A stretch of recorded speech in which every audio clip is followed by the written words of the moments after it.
What is a good vibe, gang? It is your boy Ray here with another one. How's everybody doing tonight? Let's see who's in the building real quick. Kathy, thank you for the links.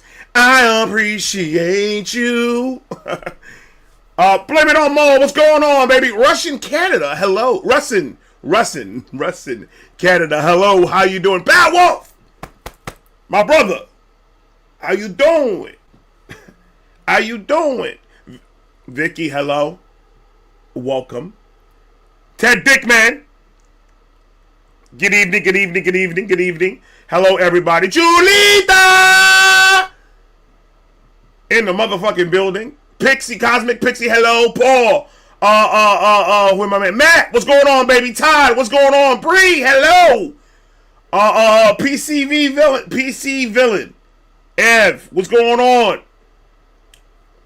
I think I got caught up with everybody. Ladies and gentlemen, man, I've been saying I wanted to have this dude come up for the past month and a half, since last year. But stupid shit happened, and we couldn't get it popping. But 2026 is different, and we got it done as soon as we could. Ladies and gentlemen, my aquatic brother, Johnny motherfucking Foxtrot. What's going on, bro? What's up, man? I was curious of what you was gonna introduce me as. Aquatic brother. I love that. My aquatic brother. I told the Foxtrot family yesterday, I was like, I'm gonna show up here like fresh out the shower. I'm like, right today. I almost put on a shower cap to come on here today too. Dude, if you would have done that, I would have died. If you would have done that, I would have died, man. Talk to me. What's going on, my brother? Happy 2026. Yes, man. Happy New Year to you, man. I heard fucking A, bro. About how both of us were sick the end of last year, so we're ready to rock and ready roll to do it here, man. So yes, sir. 2026 has been off to a good start for you. Oh man, so far it's been going. There's a lot of positive shit going positive direction, so that's all we can ask for, especially in the game that me and you're in. This game is, you don't know what the hell we could get out of this freaking game. You just got to go out there and work, and see what you could get out of it. And when I reacted to your reaction when these guys asked me, hey, you need to do Johnny Foxtrot, you need to go check him out. I was like, all right, cool. And I checked you out, right? And instantly, I love the page. Instantly, I love the energy. Instantly, I love just the personality, everything. I was like, it's fired. Like instantly, I was hooked. I was like, all right, this is if I wasn't a reactor, this will be a dude that I would sit down and watch his channel religiously. Like, I'll become a fan, and I'll become part of his circle. Just because of just your personality on screen that you give out is contagious, and I love it. How did this start for you? This whole entire I'ma do reactions. Well, definitely, I appreciate you, man, for the compliment and the kind words for sure. For me, it started with like I had like this idea that I wanted to basically to start doing something like when you start a channel in the first place, sometimes people have an idea what they want to do, and some people have no idea. And I was kind of one of those people that I had no idea. I just knew I wanted to do it with music.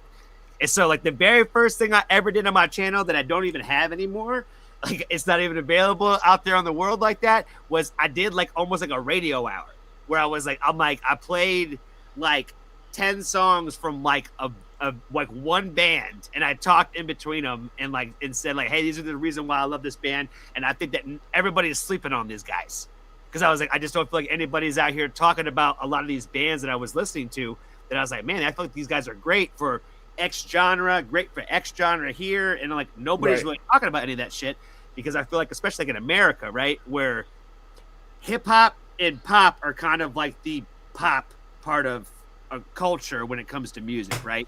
Like, absolutely. Once upon a time, rock was more like the forefront of what everybody kind of listened to, but now I think hip hop really kind of drives that culture, right? So there's a lot of like that out there, but I didn't really see or feel like there was as much people that were into like rock and alternative music. So I think that's kind of like what like my initial idea was, that I was going to try to like push the idea of artists and like more up and coming, emerging people that I just didn't feel like had enough exposure and attention. From for whatever reasons, and then it kind of just turned into like reactions, like pretty quickly. So Right.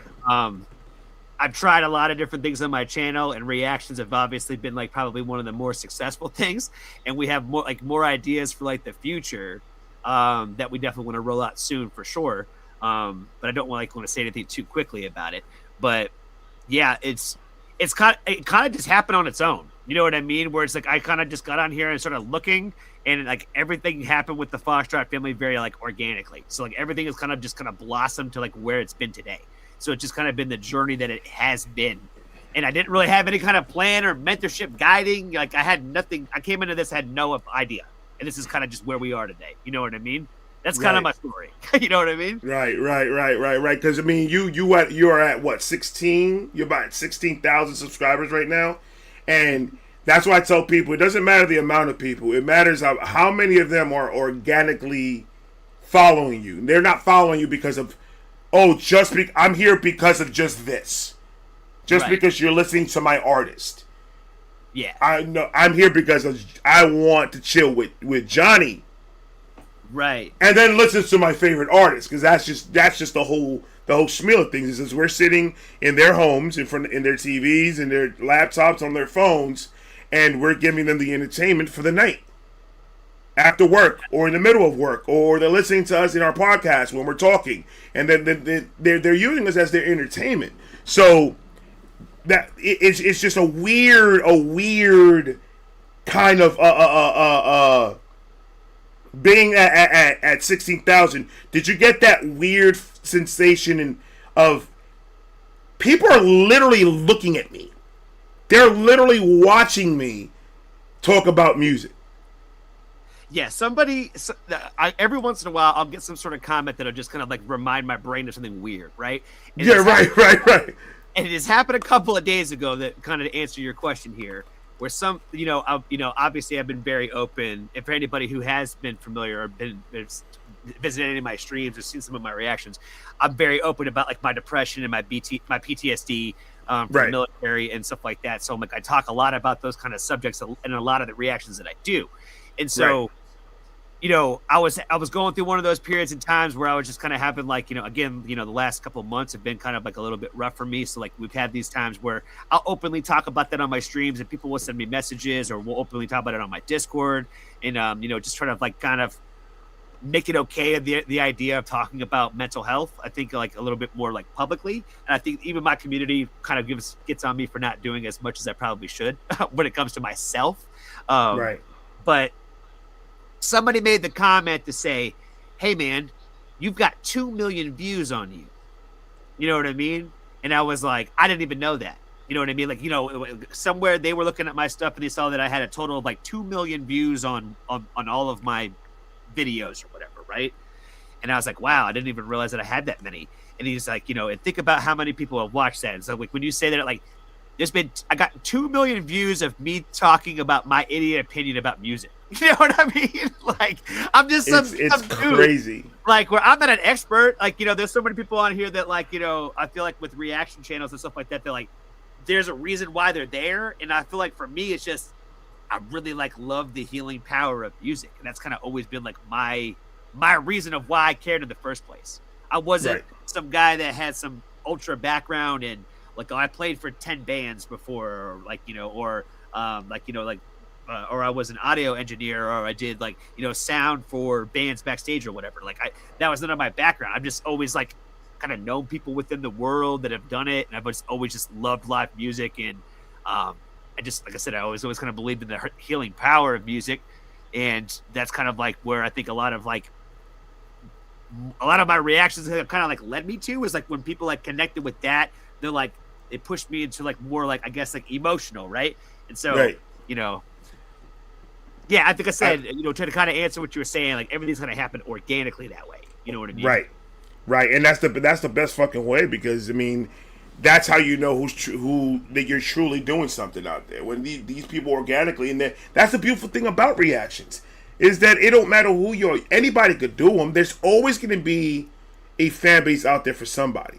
Somebody's always going to have that same mentality that you have. And I learned that. And I did it in my mind when I was doing it. I was just like, ain't nobody has my brain. I'm the only one that thinks this way. And then when I do it, I'm like, all these motherfuckers are nuts. Because they think the exact same fucking way that I do. And then it's weird to find that connection, especially like you were talking about the depression. Like, I've always felt like I was by myself. My whole entire life, I've always felt like I was by myself. But then I got Vibe Gang, and I'm just like, you know, these motherfuckers, they get it, they understand. I got my wife, like she understands. Like me and my wife, we connected because she's as outside of the box thinking than I am.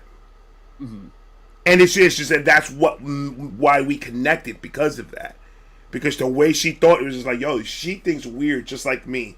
And I just connected to that shit. So having a fan base that is like, that is like, okay, you guys get me. I don't have to try to portray something. I could just be me, and you're going to be fine with it. Whether you agree with what I say or not, it don't matter. We're having fun. I'm listening to music. I'm giving you my opinion on what I think. Mm-hmm. And that's all. And then to think that we could make a career out of this shit, I never would have thought in a million years. In a million years. Yeah, it's one of those things that it's interesting, and like even when like so I think we've been through the whole thing with the UMG, where I feel like some people are trying to make it a little bit more difficult for us, right? But it is pretty awesome to be able to talk about music and try to just like even just like, the conversation around it. You know what I mean? Mm-hmm. I've had some people like tell me like that reactors are modern day radio. And I'm like, I feel like that's a lot of truth. There's a lot of truth to that. It's just depending on which radio station you're listening to for whose opinion. You know what I mean? Exactly. So exactly. And that's absolutely right. We are the new DJs. We are the ones that people are going to go to instead of going to Ebro in the morning, or they go to us. They want to know about music. They want to know about the culture. Even if you don't cover mainstream, there are reactors that cover mainstream. That's your channel. Go to the mainstream reaction channel. Those are the ones that do all the mainstream shit that you want. And then if you want independent, you go more to my lane or your lane. That we stay in like the more independent, trying to lift these younger bands that are trying to get up and trying to make a name for themselves. We try to go down there and go into the meat and potatoes of it, because that's why I love about it. Because when I was brought up in underground hip hop. I wasn't brought up in fucking mainstream shit. It was underground hip hop that I was brought up under. So I always liked to kept it underground. But then M came, then changed my complete fucking mind of. But M was an underground rapper. Eminem was an underground rapper. So it's right. Yeah, like we're the radio station in 2026. Okay, ain't nobody else gonna hear anything else. Fuck that Sirius shit. I turned on the radio the other day in the car. They played the same song 4 times, Johnny. I believe it, bro. I was like, what's like the same 5 songs that they're playing today? You know what I mean? Bro, oh my God. I've heard people say that, but then I was playing it the whole entire fucking day, and I'm just like, yo, dog, they just played this song before the commercial. And they played it again.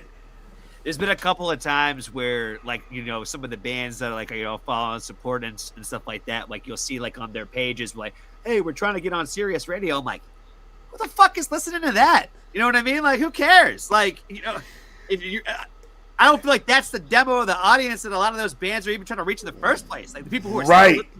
The demographic that are listening to Sirius Radio right now is the boomers. Those are the ones that you see. Like, people our age under don't listen to no Sirius nothing.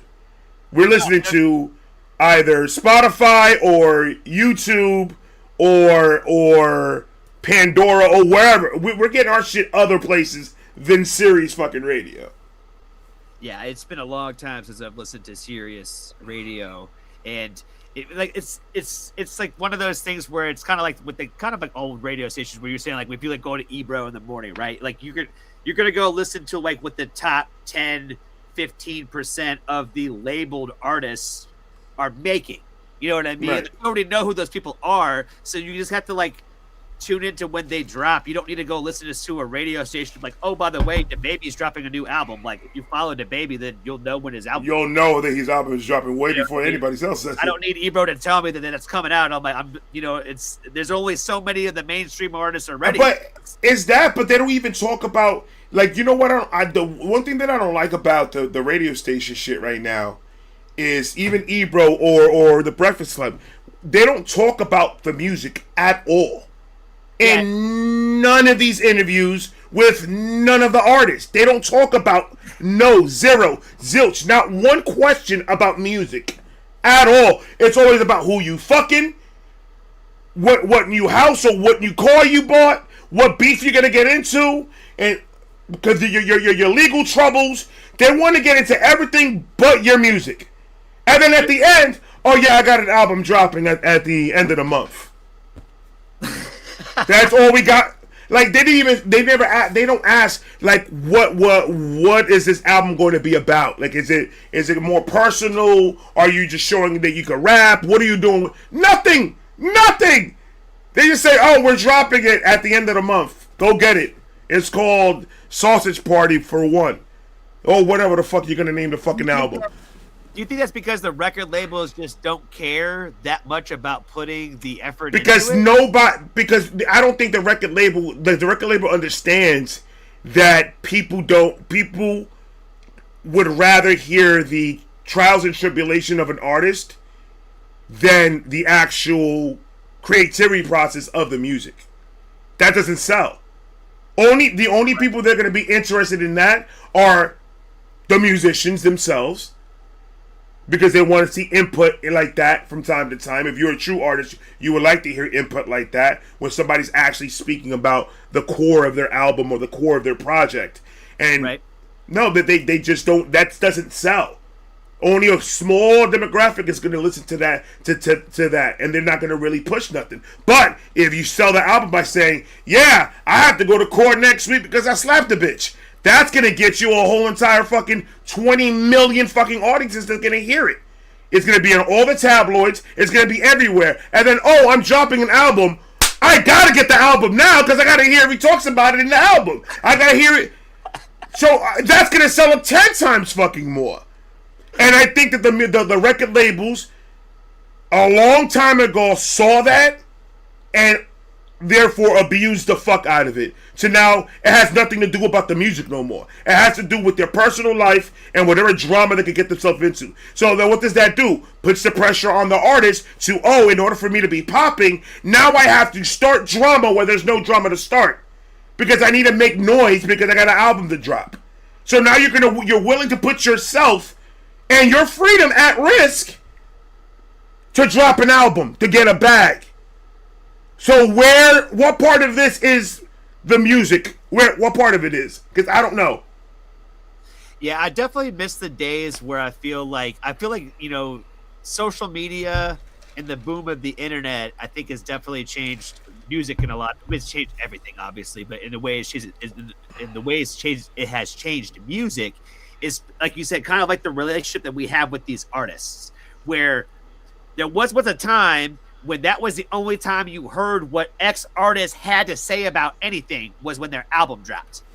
You know what I mean? Right. Or the interview or two that they did leading up to that album. Right. Never heard from what they ever said about anything. But now, bro, I do. I said that the other day. I said that in a reaction a long time ago. I said the same exact thing. I like the only time I heard about anything that had to do with my artist that I liked is when the album dropped. That's when hey, I'm outside. My album is dropping. Hey, come and get it. And then that's when we understood. When we heard the lyrics, oh, that's what's been going on. Oh shit! They forced us to listen to it. Our generation, they forced our generation. We gotta listen to the words, because if not, we ain't gonna know nothing about these people. Right. But now, all I gotta do is follow you on IG. Yeah. And now that's it. Go live and start talking about whatever you want, and you just get anything. And it's they give you the whole plot. They give you everything about the album. They don't let you figure it out. They'll sit there and they'll tell you every little thing that you can find out about their new album that's dropping.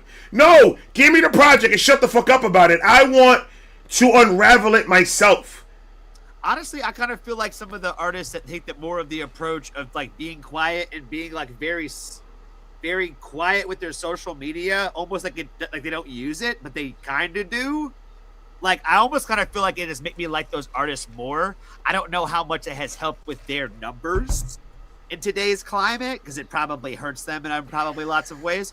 But for me, as far as the fan goes, depending on the artist, NF could leave for fucking 3 years, and he could come back and exactly pop off like he never left. So listen, yes, we're only listening to you when you drop music this way, where it's like you're almost like a ghost and don't exist. Like even Eminem's very much been that way, right? It's like always been very quiet, even though he's been in both time frames where he's still kind of always been quiet, even with the day and age. It was you're gonna listen to what M says on his when he gets behind the mic. You know what I mean? Because even because Eminem was active outside of when like back in the MTV days. He took over MTV numerous amount of times. He's been around the city. He's been outside, but it's always him acting like the clown, like this, and it's never been like I'm not gonna talk about nothing. You have to get the album if you want to hear anything that I gotta say about anything.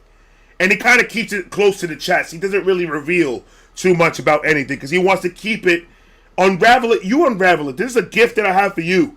You unravel this by yourself so you could feel it. I think if an artist tells me what I'm going to get from his album, it takes the whole experience away from me from the album. Like I don't want to know nothing. I want to like break it down myself. I want to unravel the gift that you just wrote for us and really appreciate it. And people don't appreciate it no more. So it's like, well, all right, cool. That was good. What's next? Give me more because you can't. That's the problem, right? Is it's like you can't even sit there and appreciate what you've created because now it's like now give me more of it. You know what I mean? Right. Like, we already want the next album and the next project or the next verse or whatever. You know and I caught myself doing this shit with Eminem's bullshit. I caught with Eminem's fucking with the Deficit Shady. I was like, the minute I was done with the album, I was like, I need another album tomorrow. I said it. It's on record. I can't even lie about it, bro. I said it, and it's like the minute that I said it, I was like, you see, and that's the fucking problem right there. That's the fucking problem. Is just we got everything so accessible to us.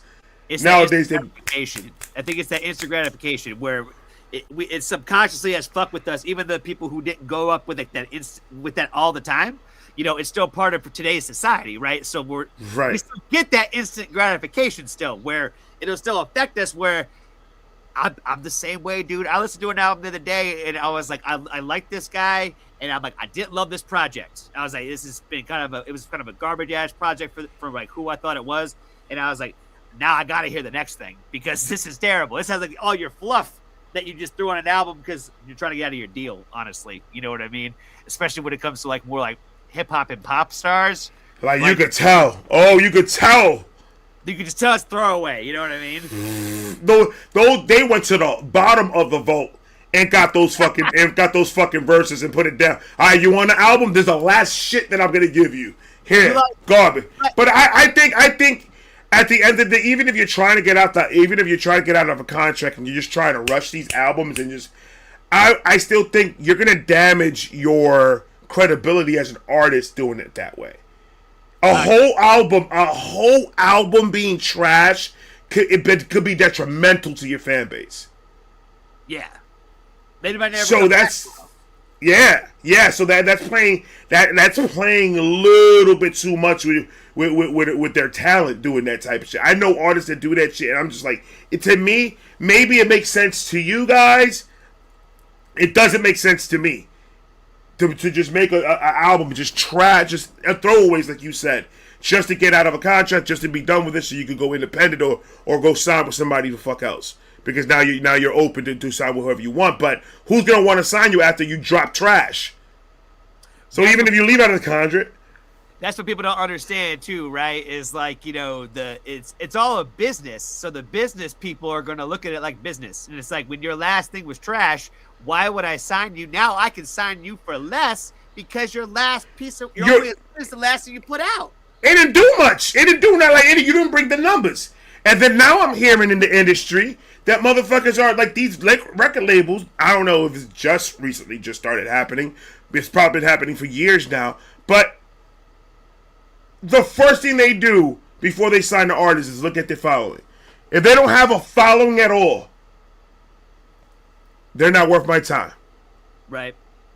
They won't sign an artist unless they're already coming with the fan base. And I'm just like, how lazy can you fucking be? What happened to all these other artists that came up with, I don't have a fan base. One person says that they like my music.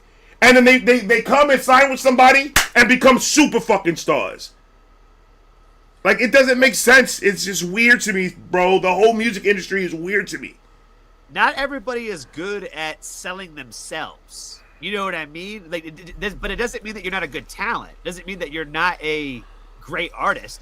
I was talking about this with the band not too long ago, and we talked about like the fact that, like, especially when you're fully independent, like, you have to be not only the songwriter and composer, but you also have to figure out how to like engineer it and mix it and master it. We got to figure out how to sell it to people. We also have to come up with like strategies of how to put it up on social media and spread it this way. So like, it's not just creating music. And then we haven't even talked about the idea of performing it yet. You know? Oh, I mean? No, that's not even. That's a whole thing. And then the way that's why I'm like, as a fan of a lot of these artists, I feel for them so bad because I know the amount of work that they do, and I know the amount of times that these labels are fucking them, and they're doing all these. Like the artists are. You know how the artists are making money now? Touring. That's how they make the blood of their money is touring, because they're not making their money off of the contracts that they're fucking signing with some of these fucking labels. If they're not touring, they're not making no fucking money. So now not only are they trying to fucking get an album out, but now they got to plan a whole touring fucking thing when they don't even want to be inside this fucking inside this record label, period. Now they got to do all this other shit, and it's just like these artists are like losing their minds, getting coked out of their minds, pilled out of their mind, just to get some type of fucking sleep or some type of rest, because these people are just overworking them and they're not getting nothing in return. Well, I think a lot of people don't understand the process of like what a lot of that looks like, you know, for like most deals, right? A lot of it is like fronting you money and then you go make it back for me. You know what I mean? Facts. So that's what it is. And that's what puts so much pressure and stress on these artists, is because that's normally big chunks of money. It's not little cash where it's like, oh, we're going to come take that $25,000 car and just repo that shit and you're going to figure it out. No, it's like, no, we gave you $100,000 to make an album and sell merch and whatever you're going to do with this project. And now I need that money back because I want X money on that $100K that I gave you. And the longer it takes for you to get that back to me, the more I'm upset with you. Return on investment. That's all they give a fuck about, is their return on investment. Are they going to double their fucking money by giving you that $100,000? If they're not going to double their money, brother, you're going to be in a lot. They'll take your life. They'll take your whole complete life away from you. They're going to get their money one way or another. Either it's going to be in cash or in your blood, but they're going to take your money. They're gonna take it from you because these people, they have, and then what? Like some of these artists, they don't have lawyers. The lawyers that they have work for the label, so they don't have their own lawyers. So they're sitting ducks, and they're just like, fuck. I have no legal advice. They have the team, so they're kind of stuck in a position. That's the thing too, is like a lot of these, you know, bands and these artists and stuff, they're like, you know, they're younger adults where they're like fresh out of like grade school in a lot of cases. Not everybody's coming in college educated where they have higher learning on business and business structures. And that's what the music industry is it's definitely a fucking business. So they're going to, you know, and if you don't understand a lot of that, because obviously, like, especially in America, they don't teach us that shit in school. They don't teach you none of that. Maybe they teach you how to do your taxes in school. They don't even teach that. I always said economics was never taught me anything. How to fucking take care of nothing. Real life hit me in the face multiple times so I could learn how to do this shit. Yeah. So everything was the hard way through life experience, like that letter in the mail. if they teach these kids how to read contracts, how to pay bills, how to manage their money, if they take their time to teach that, actually teach the kids with strategies and smart common sense thinking on how to get by with that, a lot of these kids will be better off than where they're at right now because they don't even teach that in school. Yeah, I think that's just part of overall bigger problems of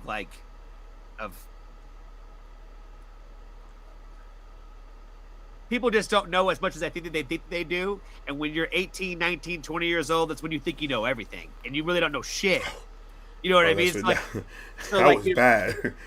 So when you're getting into like business people in a business world that are already established, they understand how this world looks and they know how to manipulate you. And that's why I said I feel like it's a lot of like preying on people who don't know any better. Exactly. You know what I mean? Exactly. And just playing off of their talents that way. Is like, can we get a lot of money out of you? Not necessarily can we make money together. It's just the mentality is different when it's, can I make money off of you or can we make money together?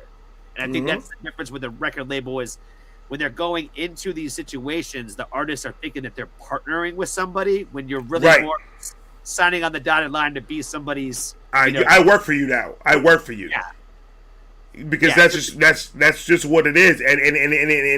And you're right. Like these record labels, they know the system so well. They created the system, and they know every corner to turn to try to screw somebody the fuck over. That's why I say, and then they know it's going to cost an arm and a leg for these artists.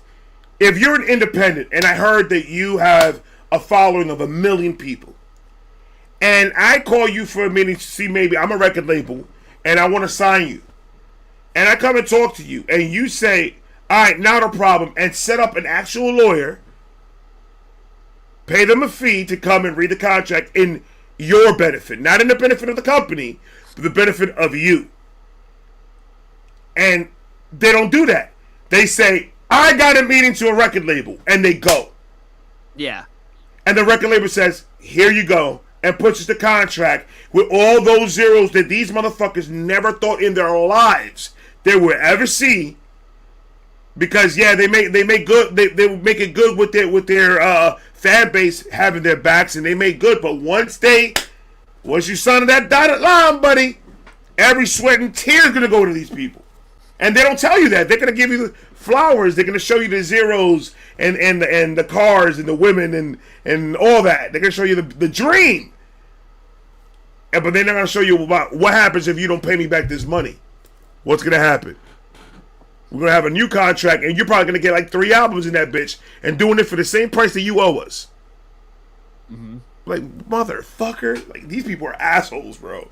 And that's the thing that sucks even more for them, too, is like, once they have figured out what's going on, it's already too late. You're already in too deep. There's nothing you can do with it at that point. Can't back out of the contract now. It's like you said, as soon as they got you signed, you're done. And so like a lot of times I think there's them having that realization way after the fact, somewhere after the fact, where it's already way too late, and we're already like into it deep. Like even with like the idea of like even like music videos today, man. Like I remember back in the day when like people used to have like $500,000 budgets for music videos, and that actually wasn't like a risky investment in a lot of cases. Right. Like now, if you spend $500,000 on a music video, how the hell are you gonna make that money back? In most cases, because I'm like, you're expecting something to go viral for that money for like, you know what I mean, for a music video. Like, there's not even MTV or like TRL or anything like that to even put it on anymore. So like, record labels don't even care about music videos. No, they don't. We care about it in our world because it's it's part of what we do, but. Outside of that, like, when would people even watch these things, man? Before I started doing reactions, I was barely watching any music videos, to be honest. I barely was watching YouTube. Same. I was watching if I was watching anything was reactions. If I was watching anything, but if M wasn't dropping, because I literally was watching reactions just for Eminem. And it's just like if Eminem wasn't dropping, I'm either rewatching old reactions of reactors reacting to Eminem, or I'm not watching shit and I'm just listening to my playlist that I have on this app, and I just do that. But I don't watch. I was barely on YouTube. Now it's like a problem, bro. I gotta put this phone down. I'm on fucking YouTube like every 5 fucking seconds, bro. Yeah, it's a problem. You know, I feel bad every time I disconnect from my phone because I'm disconnecting from my community as well. You know what I mean? Like that's right. It's all of that as well. Where it's like I need the break, but also I'm like I feel also I feel torn. You know what I mean? So, you know, I don't feel as bad necessarily like looking through my Discord, but I feel worse when I'm like doom scrolling on other apps, and I'm like now I'm looking for those constant serotonin hits. I gotta stop. I'm becoming a robot. You know what I mean? Right. And I try not to.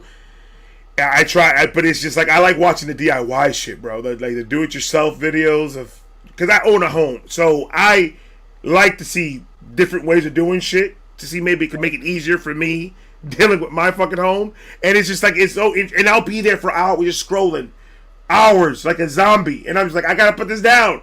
I gotta put this phone down. I gotta like blink or something because I was just like, because it's entertaining as shit. Like this would have been bad when we were kids.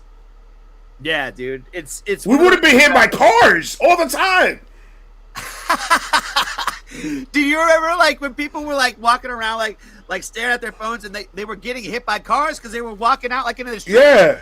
Like because that was like around the time frame when phones started getting like YouTube on them. You know what I mean? Right. You're watching videos, and now like Facebook's on your phone and Instagram's on your phone now. Like, you know, all these apps were like on your phone, and it was, you know, I remember like, you know, when my first phone that I had, I was still in the military, and I remember watching Blink-182 music videos on my YouTube app, and I was like, this is fucking crazy, bro.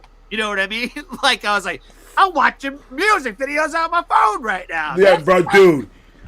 Bro, I lost it when I was able to watch the Raw. I was able to watch fucking Eddie Murphy Raw on a phone on something this small, and I'm just like, what the fuck? What the actual fuck? And I was just like, dude, we're in the future now. In my mind, we're in the future, and everything is okay. This is alien technology. I want to let you know that. It's kind of wild, dude, because I think about it all the time, like, you know, especially for like people like us, like where we grew up like in the time frame like when we did and didn't have it, you know what I mean, where I'm like I was 21 22 when I got YouTube on my phone, somewhere around there, you know what I mean? I'm like, it wasn't really that long ago. I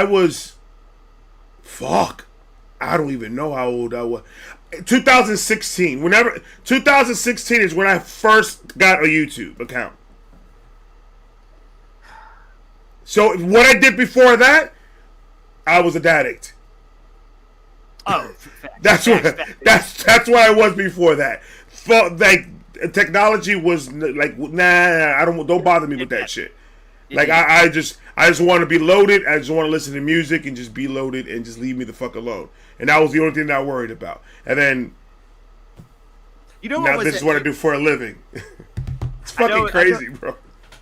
It is crazy how the world spins that way. One of the things I thought was interesting about hearing about like your story when you talk about like with your history of it with addiction was I had heard a little bits and pieces like from like just like from people like from like, you know, the community who like had watched your channel before they ever knew who I was and like, you know, was a fan of you before and stuff like that. Like, oh, I know this person, so like, you know, I know Uncle Ray and XYZ about him, right? But most of what I learned about you, dude, was through the Eminem doc, man. I thought that was so fucking cool. That was how I learned about your story, was through your own words on that particular thing. And I was like, how cool is it that you were on that video, man? I was like, that. Bro, like, can I just have a moment where I was like, I felt so fucking proud of just YouTubers in general, see you on there, dude. That was so fucking cool to see you, dude. I'm still in that. I don't think it's hit me yet, to be honest with you. That's a good thing, though, bro. You're still living through it. Like, I float every time I think about it. I float, bro. Every time I think about it, I float, and it's just like I don't think it's absolutely hit me that I was actually there. But this is not about. We'll talk about that later. You were in the military.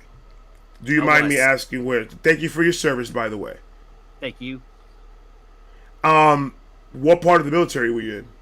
I was in the Air Force for 6 Air years. Force. Indeed. Wow. Okay. And you want to talk about that? You want to leave that alone? Like it's up to you. Whatever you want to talk about. I'll talk a little bit about it. I did mostly what I've talked about, like on when it comes to my military career, was I was like in a career fields where I wasn't really supposed to like really be in too much danger necessarily. I was an intel, right? So um but I went on two deployments. I went on one deployment that was like a cakewalk, and I went on deployment was, like I said, like is the bad one, one's the good one. And um I went to Iraq, and that was the bad one. Ugh. You again, like doing like what I did, you could kind of get attached to a little bit of everything, but most of it was you don't see as much. You see almost kind of from a distance. You know what I mean? But you're just looking at it from a different lens. So you're still kind of seeing what's all happening, whether you're involved with it or not, per se. Hmm. And so, I was attached with like a unit where we went and we did missions and whatnot, and we saw and did a lot. You know what I mean? So even though I was one of X people and like the one only of kind of thing, you never being in the military, you're gonna just be exposed to things in a lot of cases. And Right. I was lucky enough that um most of my other loved ones hadn't had those experiences. So I was kind of like the unique one that had the bad experience with the Right. military that way. So I still have a lot of friends and people I care about that are still in the military right now, um, in all branches essentially. And so, like, I have a very deep rooted love for the military and the folks that serve in the military. Um, but it's also one of those things where, like, it's I think probably very similar to like with your history of like addiction, where it's like you when you're in it, other people who also are in it understand and relate that way. Where if you've been Right. through we walked through those same steps together, even if they look different, we can somewhat understand each other that way. And I think Right. that's a lot of like the military is kind of the same way that way, where it's like you almost kind of could just sense it in people, especially when you've seen some shit. You know what I mean? Like Right. Right. Right. almost Right. like just like seeing it like in people's eyes sometimes, I think, when you talk to people. Um, but it's for the longest time when I first got out of the military, this is probably the most I've talked about the military really on my channel in general, but that's okay. That's okay. I'm happy to do it here. Um, If you don't want to talk about it, bro, you don't have to talk about it. oh no, no, no. I'm totally good, man. I'm the one speaking. You're not forcing Okay. me, so Okay. it's all And good. I know that I got family in the military. Unfortunately, I couldn't join, and I was like right there. I was trying to follow along the because I got family in the Dominican Republic that's in the military. I got family out here that live in New York that's in the military, and I've always respected the military. Always wanted to be a part of it. And when I hear these stories, like I know how hard is it sometimes to because it brings up the past, and it brings up certain situations that you didn't want to think about. So I just don't want to Yeah, do we're that all for good. you. We're all good, my brother. We've had those times on where, like, again, music will bring up those memories, and videos and visuals sometimes will bring up those memories. So, like, you never really there's that's the other thing that kind of I think sucks the most about PTSD, right? Is like there's never like a moment where it just all of a sudden it's like a quick as a snap, man. Whereas all of a sudden it's all different now. So, um, and I think a lot of it really has to do with like headspace too, in a lot of ways. So like Right. I'm in a better headspace today to definitely talk about it. But um, probably for like the first 4 or 5 years of when I got out of the military, I wouldn't even tell people I was a veteran. You know what I mean? Like I Mm. wouldn't even like expose that part of myself to people. And I was working around a ton of people, meeting people all day long. Like that's what I did for over 10 years. Like when I got out of the military, it was like the same type of work where it was just in and out project management type work where you're just coming in, resetting, like, working around hundreds of people every project. Right. So And I wouldn't even tell people I was a veteran. I'd meet people all the time. And like some people would be like, you come up and like, you serve? And I'm like, and if people asked, I would be honest with them. You know what I mean? Right. And a lot of people were like, I can just tell. And I'm like, what is it? What is it? And I'm like, I don't know, just something about the way you walk. And I'm like, you start learning those things about yourself, Right. when you get out of the military, and you start noticing it in other people too. Where you're like, oh shit, like, you stand with your hands behind your back. Like, you stand at parade rest when you talk to people. Like there's just like little things that you can like notice about people. Right. But when it comes to like the combat stuff, I think it's like one of those things, like it's almost like you can just kind of see it in people. You know what I mean? Like when you just talk to them, because like there's a lot of people out there that told me a million different things about the military, and it's like you can tell the people who have and haven't. You know what I mean? So like if you're a little too gung ho about it, I don't think you really saw things. You know what I mean? Because when you do, it's not really pretty, and you don't come home happy about it. You know what I mean? Right. So like running into people who like, oh yeah, like well my cousin or like whatever was an ex Navy SEAL. How many people I've met that their brother or their sister was in the Navy SEALs? You know what I mean? Like I don't know why everybody. That's the particular one. You know what I mean? Where everybody was a SEAL, baby. Everybody was a SEAL. Everybody was a SEAL. I was like, I didn't realize that every single like Navy SEAL came out of Pennsylvania and upstate New York and Ohio. Like I didn't even realize. Like wow. Around here, but whatever. But yeah, I did. Like I said, I did 2 tours, one bad one good one. The bad one was first, the good one was second, and yeah, man, it's been a long journey with that. Like I said, I don't really talk about it too much because it's just it's difficult. You know what I mean? Where it's like you don't. My experience isn't everybody's experience, and I don't want to tell people that the military is X or the military is, you know what I mean? Because my experience isn't everybody's, and I feel for anybody that raises their hand and volunteers that way, because if there's one thing that we all have in common is you don't have a goddamn choice. Once you sign that paper, you don't have a choice no more. They're telling you exactly what you're doing, and it doesn't matter anymore. So I think that's also like why I care so much about we talked tying this back to music and all that is why I care so much about this is because I feel like the record labels do the same thing that the recruiters do to young people to get them into the military. Oh yeah. On young adolescent minds, telling them it's going to be one way when the reality might be a little different. Now, I mean, that's why what do they do in high school? They have recruiters put up tables and cardboard signs saying, hey, come over here. Be a patriot. Come be a patriot. Come be a patriot. Come fight for your country. And come sign us down. Get them young. Get them right out of high school. Because even if let's say there's a school of, I don't know how many kids are in school now. Because not many are graduating, I can tell you that much. but you got that, and it's all a mess. The whole thing is a mess. Fuck the record label to death, because the record label, I haven't met now one person or one record label like in the industry that has an artist that could say that they've signed a fair contract. Not one. Yeah, I'll sit here and wait. When even like, I know it's crazy, but when like one of the biggest artists in the world, like Drake, is going in legal battles against record labels, it's happening to the people who it shouldn't be happening to too, right? Right. You know what I mean? Right. It's happening to him. It's definitely happening to you. It's happening to you. It's happening to everybody. And it's like, that's why I respect the independent lane so fucking much. Because they're like, well, yeah, I'm going to be everything. I'm going to wear all the hats. But they have to. Yeah. But I'm going to reap every bit of the benefit.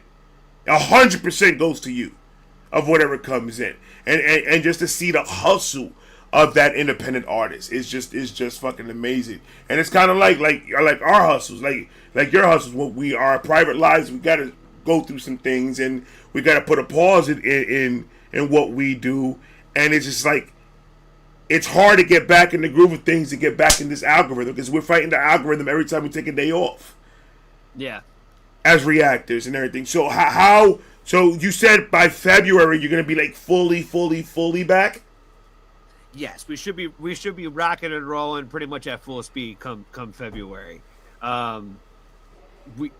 We're still like doing live streams, but the plan is to increase what we're doing. You know what I mean? Right now we're kind of maintaining a little bit of more of kind of like what the tail end of last year's kind of been. But like I said, I got a couple of things in the pocket, you know, for that I'm trying to want to test out. I do want to kind of revisit the idea of kind of where I started with YouTube. I think this was a different kind of like idea with it today. So cool. So that's kind of probably the one little hint I'll give people out there in the community is I kind of want to get back to my original concept. I think that originally came on here to YouTube for in the first place. So, and that, you know, like I said, it's always been about trying to get music for me. The way I've kind of put it is about trying to get music to the next person that needs to hear it. Because again, like we talked about that a little bit in the beginning about how, you know, I definitely strongly believe in the healing power of music and, you know, because I know that it does everything else that it's supposed to do, right? Like it hypes us up, it makes us feel good, it makes us feel alive, like, you know, but it also makes us feel, you know, sad, and it makes us feel every kind of array of emotion. So, you know, for, you know, without getting too emo up in here, like, you know, it's like trying to get the song that needs that next person, that next person that needed to hear that song, you know, that was that song for them that day, you know, and it helped. Whether it's pushing them through an algorithm or whether they heard it on a Vibes reaction or a Johnny reaction or whatever, like, you know, it means everything to me when I see like a comment randomly on somebody's video when they were saying like, I learned about this band through Johnny's channel and like, now I love you guys. I'm like, I don't even care if you like me or if you're fucking with them heavy. That right there is the best feeling of the world. When you put people on certain artists just because you're reacting to it, and they fuck with you heavy, so they're gonna watch all your stuff, and then you just bring them into these new artists that you're like, oh my god, I never even would have thought about listening to this person. This person's this, and then it's just like it's a great fucking feeling. I love it. And the community, forget about it, because me and you, we share pretty much almost the same community. I would say for the most part, it's around the same people. And it's just like with their support. I mean, I know for a fact they make me feel very at ease about the channel if I had to take a leave. Indeed, yeah, I think I definitely agree. Like, if it wasn't for them, I don't know how much I could leave. You know what I mean? Right. Like, I don't know if I'd feel comfortable ever enough to like do it. You know what I mean? And so, like, you know, even Maul had made a comment like last night on stream when she's like, you know, we're like 2.5 hours or something into it, and she's like, you know, if you have to cut off the list now, nobody's gonna be upset. And I'm like, just seeing that sometimes the verbal or the visible reminder of like, you know what, people do they wouldn't want me to, you know what I mean? Like they would rather me do X. So, you know, bro, that's what it is about, because I get that all the time too. They'll see me that I'll be here on a live stream and it's like I'm about to heel over and fucking bite the big one, and they're like, "Unc, bro, if you want to continue the reactions tomorrow, bro, we're not in a rush, man. You go ahead, just go to bed, bro." And then I'm just like, "No, because I want to stay here. I want to make sure I get it done, and I don't want to postpone it. I want to get it done." But me just seeing that is just like they're really down, because everybody else, they wouldn't give a fuck. Yeah, they'll be like, "Dance, monkey, dance," and then we'll be over here dancing and keep on reacting and react until my ear bleeds, and we don't want that. And like you were saying a little bit earlier too, like we don't even want those people in the first place. Like so why listen to the person that's telling you to dance? When the person who's telling you like, hey, if you don't feel like dancing, then you should just chill. You know? And so like that's who we want in the community in the first place. So that's what always that's a fact. About like you said, like we have a lot of people who like we share a lot of the same members in our communities this way. Where that's what's always great about hopping in your streams is like you always feel welcome, like hopping in there. Like, you know, people say what's up to you. Like, that was one thing that I always loved about our channel is like when people come in and say hello, like people say hi to you. Like, hey, what's up, Right. so and so, and like you get like a grouping of people being like, hey, what's up, and it just feels welcoming, right? Like, so it's like very welcoming. So it just, I feel like it feels different than just like when you're hopping in some people's live stream and you're just adding that person all day long, and like nobody with chats really communicating with each other. They're just all trying to get this person's attention. Get this person's attention, yo. It feels weird. It feels weird, like, you know, because I don't like talking to the person on the screen. I'd rather talk to somebody. I'm so happy you brought that up, bro. I ain't gonna lie to you. I'm so happy you brought, because that's been something that's been on my fucking head for years now. Like, why? Like, why even go in this live stream? This person's not gonna pay attention to you. They're not there for you. They're there for you, but they're not there for you. They're not paying no mind to anything that's going on. They'll look at it and they'll pick one thing. Oh yeah, word. And if it's not about them, they're not gonna. They don't give a fuck about it.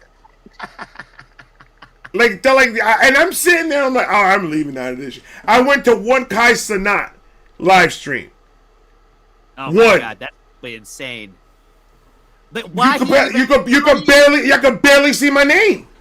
Why they even have that on there blows my mind. Like, why do you even have like the chat on there? Because it's just gonna, like, all day long. You know what I mean? It's just going like this all day long. Like, what's that even for? If you have you read it? It hurts your brain. Oh my god, bro! Right? I'm trying to keep up with it. There's girls in there saying that Kai have my baby. Oh, I believe it. But they're gonna try anything for attention. Nuts.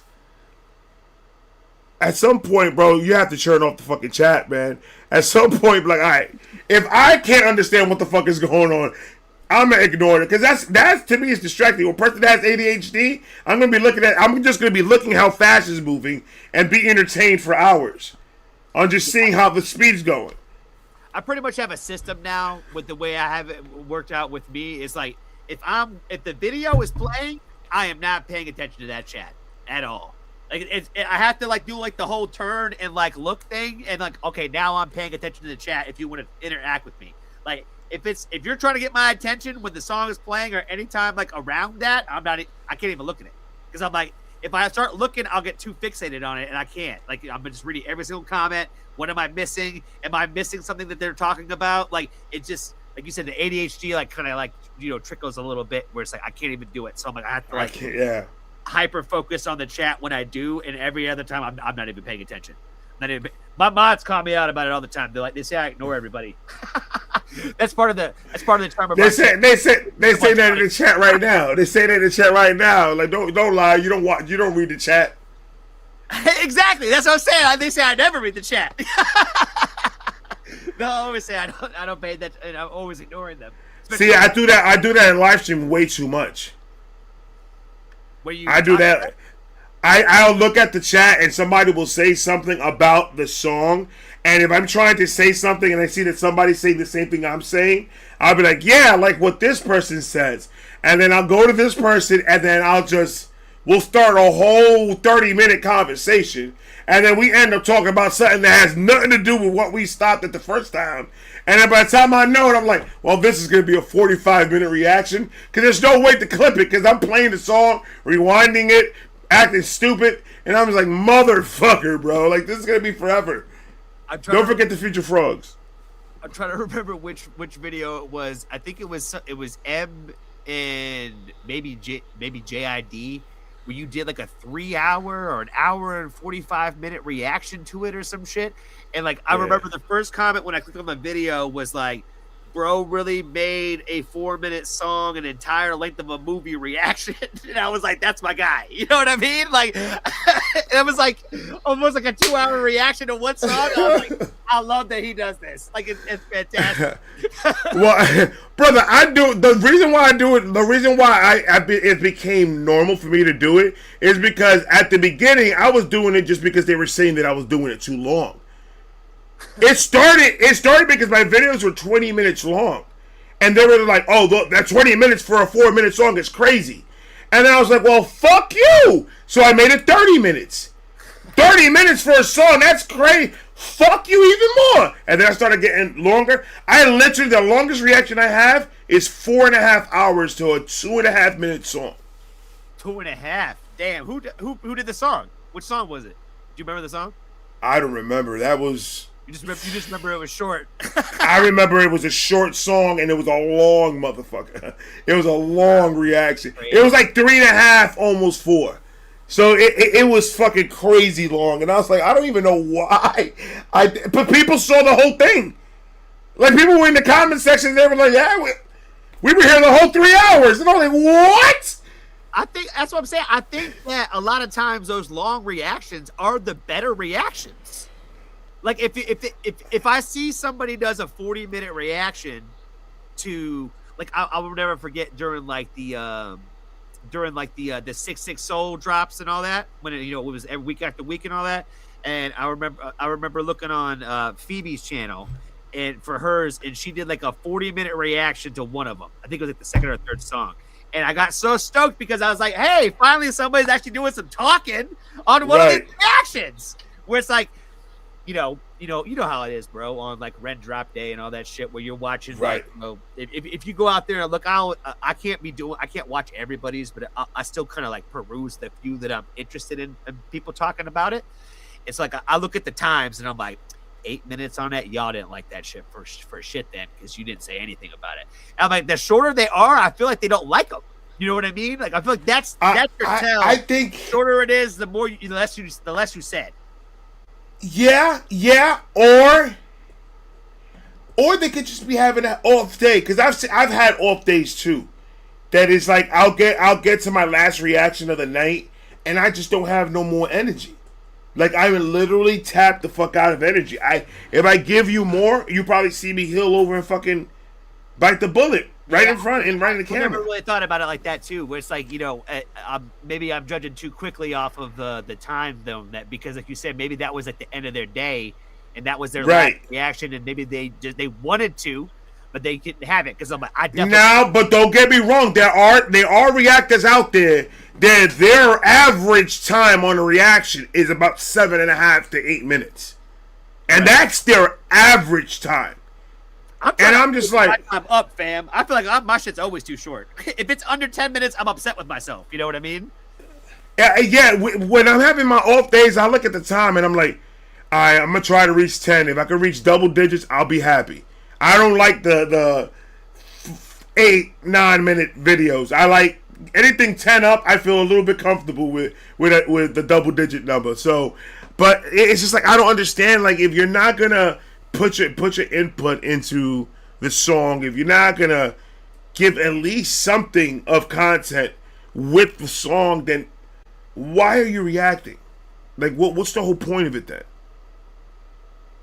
No, I totally get that, and I feel like for somebody like myself, I kind of put myself in, like, in these positions, in a position more or less where I don't really do a lot of like repeating of the same people.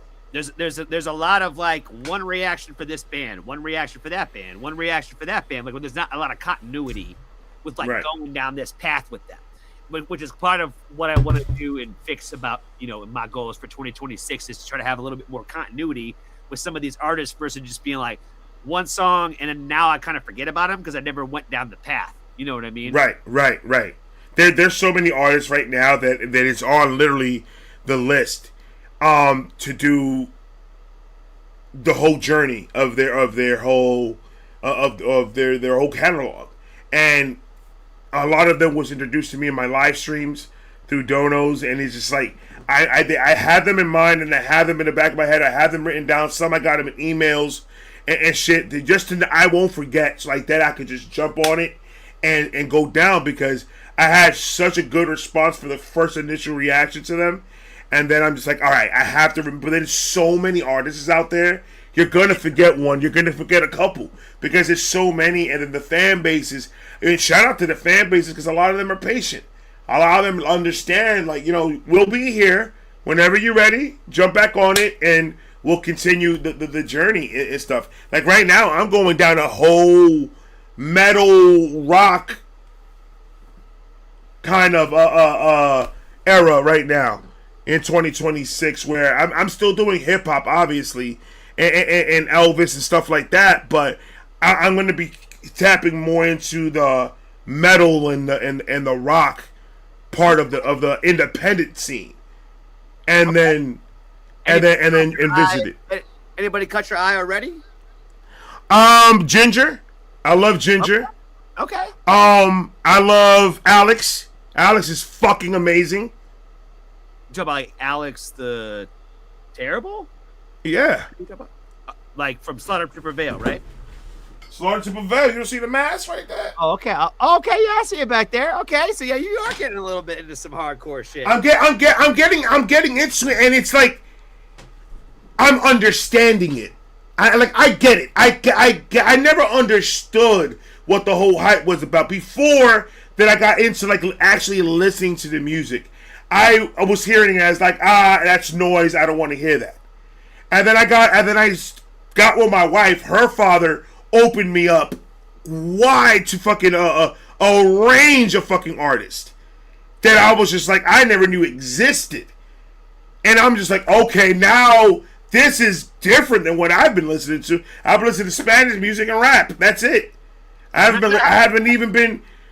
And some of these songs, yes, I know from like movies and stuff like that. That you start putting it together. So that, but then the independent metal scene, I didn't understand it until I got the YouTube, and I was just like, hold the fuck on, is there? And all these artists started coming out, and I'm just like, there's so many bands. Yeah, that it hurts my fucking head. I was like, how do you catch up with all of it? Because I know you're heavy on metal and rock in your channel. Like, how do you keep up with all these bands, bro? Well, it is difficult because there's a ton of them, because it's like there's one trying to even like just like navigate, I think, like just like North America, you know what I mean? Because I'm like, when it comes to rock music, there's a whole spectrum of that, you know what I mean? Mm-hmm. Where it's like, you're more like death metal, metalcore, and then you just kind of, there's a whole all the way down to like blues, right? It's kind of like the whole different kind of side of this. And that's one thing I love a lot about about my channel specifically, is like every member has their own taste of what kind of rock and metal that they like. You know what I mean? And I'm one of those guys, again, where I don't really discriminate on style of anything. I really don't like labels and genre. Like, you know what I mean? I don't like putting like a stamp on it being like, it has to be X, right? It's like, if it's right. Or whatever. And so I never really know what's coming, so, if I know who the request is coming from, I might have a general idea of like what it might sound like. Right. For me, like, we've done a lot of like metalcore and like more like, metal music, historically on the channel. But I'm like, I say like all the time, especially like when anybody starts sending me like some like more like alternative vibes, I try to like make it a point to like call it out, be like, we should probably check out more bands like this, because we never really get a chance to do that. You know what I mean? Right. Right. There's all other sides and whole other scenes of music that are just as amazing that we barely even scratch the surface on. You know what I mean? I've seen some requests, bro. I've done my little research on just the way the scene is right now. There is so many bands out there. And like The Warning, I just got introduced to The Warning they're a couple great, weeks ago. Oh my God. See them live. For sure. Live? That's already on the bucket list. I already put that on the bucket list. I need to see Pal do her thing. That is the most unique thing in the world, a drummer vocalist. I know. Isn't that fucking cool? Because I'm like, that is. I think that's why Phil Collins back in the day, man, he was kind of goated that way, where you like, you singing behind the kit is kind of fire. That's crazy. It's very unique. It's very unique, and it's not only that, they sound amazing. Today I reacted to them. Their first, I don't know if it's their first, but Metallica, Enter Sandman. Oh yeah, that shit's fire. That was amazing. They're babies. They were babies. I know. Oh my God! And they sounded that fucking Danielle's fucking solo. Mind blowing, bro. It's awesome. I've seen them twice now, and like I did like a video after I saw the band the first time. Oh, how is it?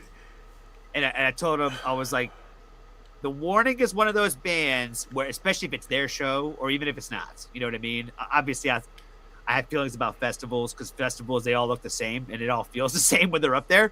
But inside shows, 3 bands, whatever, go see The Warning. You know what I mean? It's worth the experience. And like, they're one of those bands again where like, you know, it's all about the live, like the recorded stuff and listening to like the mastered versions of the songs. It's just not the same, bro.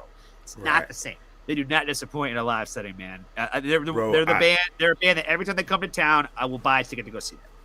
That's amazing. That's amazing. And that when people tell me that, I used to be big on going to concerts and stuff like that, but we kind of slowed down. Me and my wife started picking it back up. We went to the Joiner. I saw Falling in Reverse live.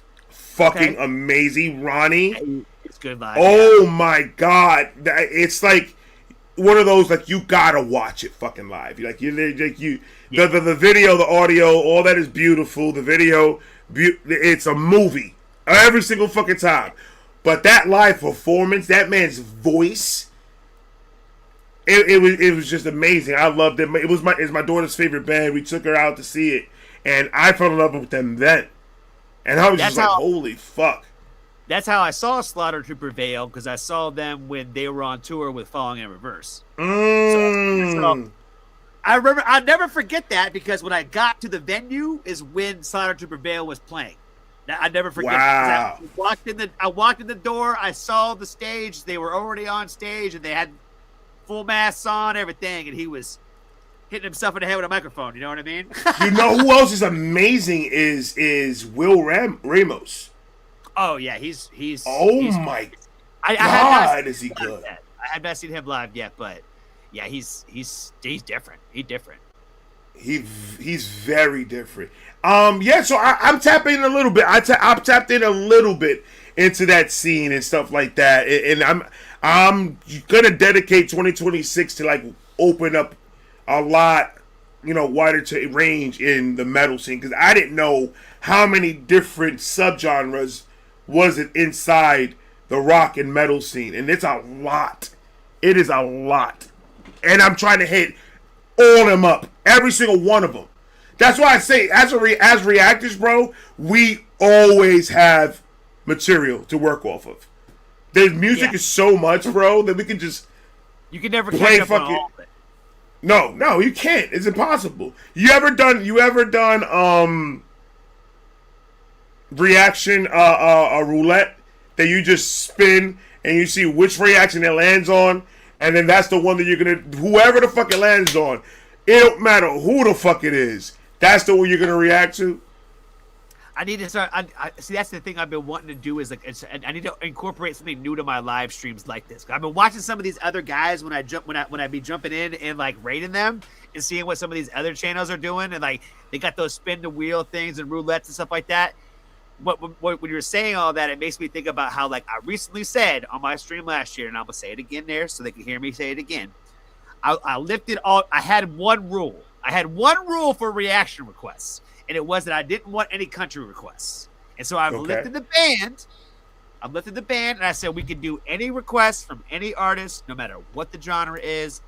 We're gonna lift the band. There's no holds barred. So some people have already tested this theory with the country, and I feel like we will continue to have more. But I'm going into this year the same way that you are, where I'm trying to broaden my horizons and not have such of a narrow opinion about probably like certain things, especially like I said with country, right? Where like I should at least give things the chance. Does that make sense? Versus just like automatically being like, no, you know what I mean? Right. And I'm bringing the old shit back too. I'm doing the fucking the reactors reacting to the reactors and shit like that. So I'm gonna start doing that because Ren is starting to drop now. I can't wait for that shit. Oh yeah, I didn't even know about it until like yesterday, and then like Yulita, she was like, she was like, hey Johnny, mark it down. She said Ren's coming. She said, You need that. Yo, it's a dude. When I saw that shit, I got so hype. I was like, oh, it's a fucking rap. Because this Thursday, I go live stream for my Dodo Live. So I'm like, I'm going to cut the live stream short on Thursday because I'm going to fucking react to that shit. Like, I need full energy to do that shit because Ren is dropping. Like, I think he's dropping, what, every Thursday from now on? For the month? you know, it's like the gift that I didn't even realize that was happening. Like the same thing with the 6 Soul project. Like you hear the whisperings until then it started, and then it was like, oh shit, like this is like reality now. And so like that is a little bit of the difference with these independent artists versus these record label artists. Where these record label artists will come out and might tease something and they just never do it. But I'm like, if Ren comes out and says I'm dropping every day for a month, every Thursday, and doesn't do it, then what happens?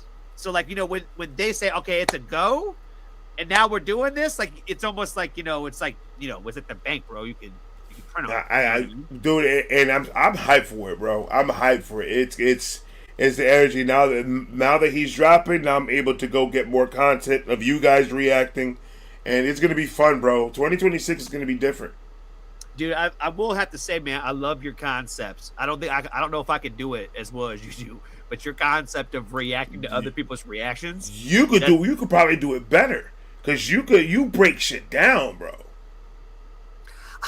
I don't know. I might have to try it. But I feel like I love the concept, especially like with like when you're like so like especially like what you have done with like the Ren reactions, where it's like okay, I'm gonna specifically do these ones and have people like have the renegades point out their favorite reactions and push me in those directions to do them right. So I think it's also cool for you to be able to discover other people out there in terms of like reactors per se, because I'm one of those people that, again, man, outside of like the handful of people that like I know about their channel and we've interacted, I'm not the greatest at expanding my network amongst the creators, if that makes sense. Right. I mean, it's been a ride, man, and the connections that we've made, just 2025 to 2026. People that we've reached as a whole, man. We've helped.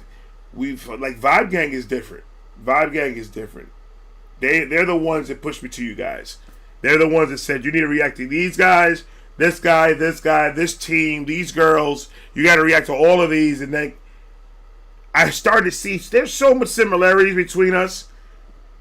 All the ones that I was doing, all the different type of people that I was seeing every day, because I was doing one a day, and it was somebody new every day, and it's just like I was seeing so many different type of people, but at the same time, we were so similar in just the way we thought that I was just like, we need to help each other, bro. Like we need to help each other build and grow, and it's just like, why keep it all to ourselves when we could help each other figure it out? And this type of shit, doing it by yourself is not easy, bro. It's a lot of work and shit. So I know when I first fucking started 4 years ago that I wish somebody would have fucking helped me to figure some shit out. I had to figure everything out my fucking self. Like I had to go through trials and failing and trying again and failing and trying again. And then still have a smile on my face the whole entire fucking time. It's brother, it was a lot of work, but once you get a good team around you, bro, it just starts falling into place. And everybody starts helping everybody, and we will all make the world a little bit fucking happier, bro. That's the whole point of it. Just make it a little bit happier. It's been amazing, man, and I love the fact that like the Vibe Gang like even like recommended me for one of the videos in the first place, and I remember like when Yulita had came to the table and was like, hey, Ray's doing a reaction to your Ren reaction, and I was like, what? I'm like, who's doing a what? And like. So I went and watched like your video, and I was like, oh, I fucking know this guy. I was like, I've actually seen one of his reactions before, and I was thinking about this before I got on here. I remember the first time I ever saw your face, I clicked on one of your videos because you were doing a reaction. I think you might have even been live at the time, where you were reacting to I can't remember which album it's called, but one of MGK's albums, the one that had World Series on it. where he's like standing on the cliff or whatever. Oh, the one that had I know what you're talking about though. Till I Die or whatever. Till I Die on it. That album. Yeah. Back when MGK was still rapping like that. So, and I remember I was like, oh, I know this guy. I watched the MGK reaction he did like way forever ago. It was like I didn't know nobody because when I started reacting, I just stopped watching reactions, like because I didn't want to, subconsciously take something away with somebody, how somebody is, just like just if I watch somebody enough, I can mimic their every little fucking thing. So I try not to watch nobody. I try to be as me as I can be because if you watch enough people, you start getting little quirks of what they do. You kind of start talking like how they talk in a way, using kind of words that they will use because you just found it. Oh, that word sounds good. Let me put that in my vocabulary. And then you start, kind of sounding like them. And I don't want that to happen at all. So I kind of shoot away. I'm like, I'm not watching nothing. But then I was just like, come up with something that I could do because I was trying to help. I want to help Ren push Slaughterhouse, the album. And then that's when that idea came to react to you guys reacting to Ren and make it a whole type of thing like that.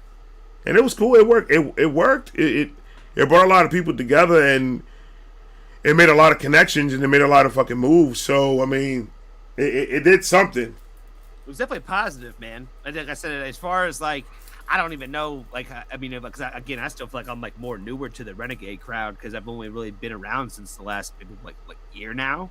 So, I look at you as kind of like one of the OGs of like that family that way. You know what I mean? As one of the more recognized people who does reactions, especially for Ren and like his crew that way. You know what I mean? Yeah, Ren's definitely changed a lot in the channel. He's helped the channel. He's done things that he didn't have to do, and he's done them and helped the channel a lot. So, yeah, dude, that man is like musically, he's just different to me. Like I don't know how deep have you gone into Ren so far? Have you done all his shit yet, or are you going down album by album? Honestly, I think we're going to have to probably start a different series with him and like kind of probably go album by album because we've gone a little all over the place. Like, anytime he's dropped anything new, we've obviously they'll push me in that direction when anything new has been coming out. Right. But we started with obviously we started with High Ren, and then we kind of like just went a little all over the place, man. So like we've done some big push stuff. Like it's just been very sporadic. Like all of my reaction requests have always typically been like either donation based or like Patreon based, you know what I mean? And when it came to the Ren stuff, it was just like the same people were kind of like requesting the Ren ones, and those were the ones that we were just doing. So, right. So yeah, I feel like there's still a lot for me to probably more unpack, and I think it's one of those things that I think it would definitely be worth going through the journey like again. Oh yeah. So, it's like I said, it's been so much of like I know this song, I know that song, but I wouldn't be able to tell you what era, when it came out, that kind of thing, and have that kind of like attachment to like, okay, this is on the sick Soul Boy project or whatever. Or I don't even remember that. Nope. Sick Boy. There we go. Sick Boy. Soul Boy. 6 Soul. Too close. Yeah, they when they did that, I was just like, man, why y'all remixed it like that for, bro? Like that's gonna mess me up every time I see it. I'm like, I don't know what I'm listening to right now, bro. Like y'all put too many Sick Souls, Sick Boy, and I'm like, Jesus, chill. Right? It totally works, but I'm like, it totally threw my brain off a little bit because I kept saying like Sick Boy when I meant to say Sick Soul, and like I was right. It was throwing me off too. I was always saying it wrong. But don't they? Though they sound so good together, bro. Dude, I can't remember which reaction it was. I still have to do probably I think the last like 2 of them, but one of those ones on that project where I had said where. It's almost kind of like when you can like just tell that like when artist and producer get together where they just make each other better. You know what I mean? Where when they're working on something together, they help elevate each other. That's kind of what I thought a lot of like listening to them. Their back and forth was two guys in like the ring sparring together, making each other stronger. It's kind of what I was like seeing off of their chemistry that way. So I thought it was sick, man. I thought, from what I've heard of it all, I thought it was awesome. It's like, I think it was one of my favorite collabs that Ren has done, just cause it's like you said, the energy that they were feeding off of each other. It was there. Like, it was the chemistry that was like, it looked like they knew each other for years. It looks like they've known each other for years, and they just have that built chemistry already that they don't need to do much to build it once they get into the booth. They could just go create and just be them. And it's just like, the closeness that I heard, their back and forths, and just the concept of the album, and then the videos of the whole entire wake up in the morning, and he's doing the whole entire story they were telling was genius, bro. It was just like, dude, these guys are fucking amazing. Like, just to think of these things and just give us a whole story built into an EP is crazy. Well, and that's it kind of goes back to what we were talking about earlier when it comes to just like the artistry of music in general, where it's like, that is artistic vision. You know what I mean? We created something, and there was a thought process behind all of it. Versus just, all right, let's just go make 5 songs together. And then not only make 5 songs together, but 4 of those 5 sound exactly the same. Yeah. They sound like they were supposed to go, they all blend together. Right. And it doesn't sound good. And it's like what you said, the artistry behind it. I've always said, Ren always, to me, as an artist, paints pictures when he writes. When he tells his story, it's almost, he tells you in detail. You can envision anything that he says. And then when he gives us the visuals, it's just like always going to be Hollywood editing, professional, and it's always going to be unique. He's always going to find a unique twist that he can latch on in the delivery process of the project that he drops. And that's why I fuck with Ren so much in the artist part of it, as well as just the human part of it. It's just that the way he thinks. He always tries to be as unique as possible in the way he delivers his music. And I always put him in a pedestal like this. Ren, to me, is the artist of the year. If you want to put it into a award or anything, the artist of the year is Ren. Because just the mental, the way he just, his thinking process of the delivery, all the way from snippets to commercials to teasers to the messages that he sends to, it's like an Easter egg that he lays every time he drops something to the big project. And it goes back to like when we were when I was younger. It was fun when the artist is going to drop something that you're pretty much glued. He's one of those people where you're glued to everything that he does, and like that's what we were kind of talking about a little bit earlier. Where like there's a little bit of a difference today where like you could be connected back in the day with every single thing that somebody was doing if you were listening to all their music. Essentially, you weren't missing much about what they were putting out into the world. But with Ren, like you in a lot of today's artists, you might see some things or like might see a certain product or whatever. But with Ren, it's like you said, every little snippet, every little drop, every little means something. Almost like for like the tales, like the last set of tales, I did a video where I had to go through like the 7 videos leading up to the 1 video. You know what I mean? Right. What I'm getting at is like not everybody's doing that shit, bro. Like, that's what I'm saying. He's giving us puzzles, and he's giving us shit that we got to figure out on our own. So like that, it's like almost a subconscious message to telling us, hey, always keep thinking. Never. You don't think outside the box. If you think too narrow, you're not thinking objectively. You have to see the big picture, and it's almost like you're forcing me to think a way that I've never thought before, just so I can catch on to your music, just to catch on to the story you're trying to tell me. And that's the part of it. That's the hook that he has on me. It's just that it's always going to be something that is going to be from left field. You're never going to expect any of it. And then when you're done thinking that you saw, okay, I figured it out, then he twists that motherfucker, and then he says, no, this is what it really means. And then you're just like, then why do I even try? Type of situation. And nowadays, I haven't, like, in the newer artists, there's not a lot of artists that has that mentality like that. Yeah, I completely agree, man. I definitely, it's he stands out so much for me because you don't see anybody else putting that same kind of effort into it. And I think that goes back to what we were talking about again earlier about like how when an artist puts out a project, even if they tend to be somewhat more on the artistic side, it's not on the same level as this.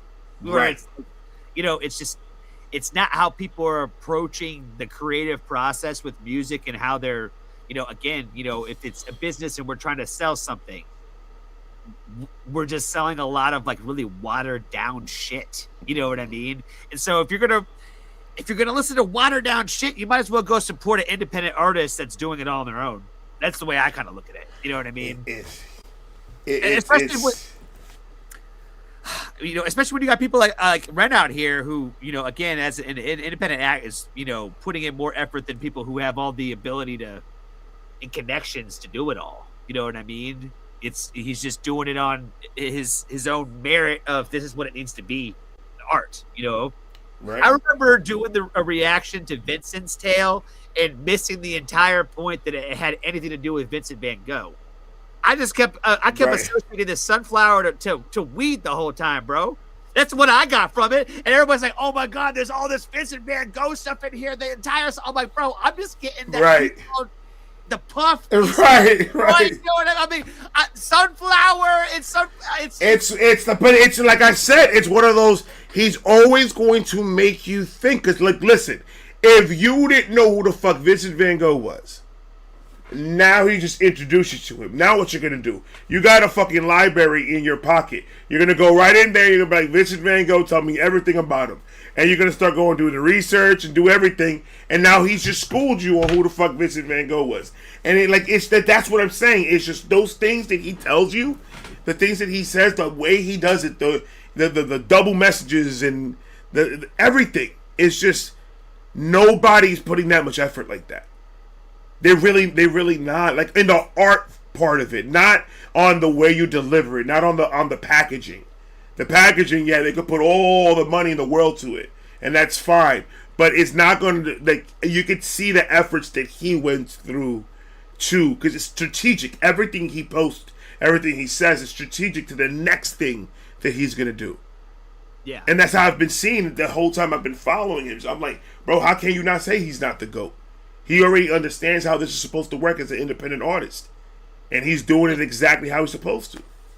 There's a lot of truth to that, man. Because, like I said, even like when I think about some of like the other acts out there that have these moments of these really artistic creativeness, it's not a consistent the way it is with Ren, where it's like there might be like a flash every once in a while of something incredibly artistic and creative, but right, kind of like you know how like when you trickle across a band that you never heard before, but the very first song you heard from them was their best song, and every other song from them is not that song. You know what I mean? Like, that's kind of what I'm getting at with that artisticness, right? Where it's like you might stumble across a video where they're like, "Man, this is artistic as fuck," but as soon as you go to the next one, you're like, "Oh, it's not even close, not even close." But with Ren, you're not gonna get that. You're gonna, when you go deeper, you're going to find more artisticness, and you're gonna be like, you're gonna go deep. You're gonna deep. You're gonna go deep, and then you're gonna be like, did like 3 days just fucking passed? Me just trying to figure this shit the fuck out. Even just like the Money series, bro, and like that Money series is fire. When he attack. Anytime he attacks anything that he wants to, like, this is what I'm going to do, or this is what I'm going to create, and I'm going to talk about these things, or voice my opinion about X, Y, and Z, it's almost like he does it in this way that you can't even argue with him. You know what I mean? Where it's like, what are you going to say in response to what I've said? You know what I mean? It's almost like I'm only giving you facts that you can't even argue. You know what I mean? How does anybody even do that today when everybody is a professional debater? You know what I mean? But Ren finds a way to do it. He's undebatable. He is undebatable. You can't try to talk to him.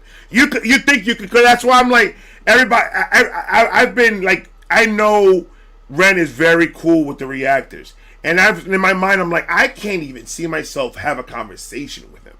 Because I think I'm gonna lose the conversation, even if we're not battling. As a human, I'm gonna lose the conversation with him.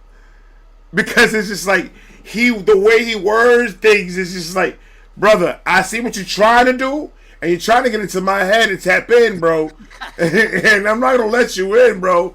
Don't do it. But no, to me, like he was an artist that helped me as a man grow. So like he's really, like, his music really going through the shit that we've gone through, you know, with depression and, you know, PTSD and everything. It's like music is that key that helps us get through whatever the hell is it that we're going through. Because it's tough. It is tough, bro. It's life and shit that life throws at us, and we just have to take it and just move on and try to be as normal as a human, if that even exists, as possible. And it's tough, and just to have these musicians, these artists that could share their pain with us and have that connection, it just feels. He's done a lot helping me mentally, especially going through sobriety and shit like that. He's helped me a lot with that. So, shout out to fucking Ren.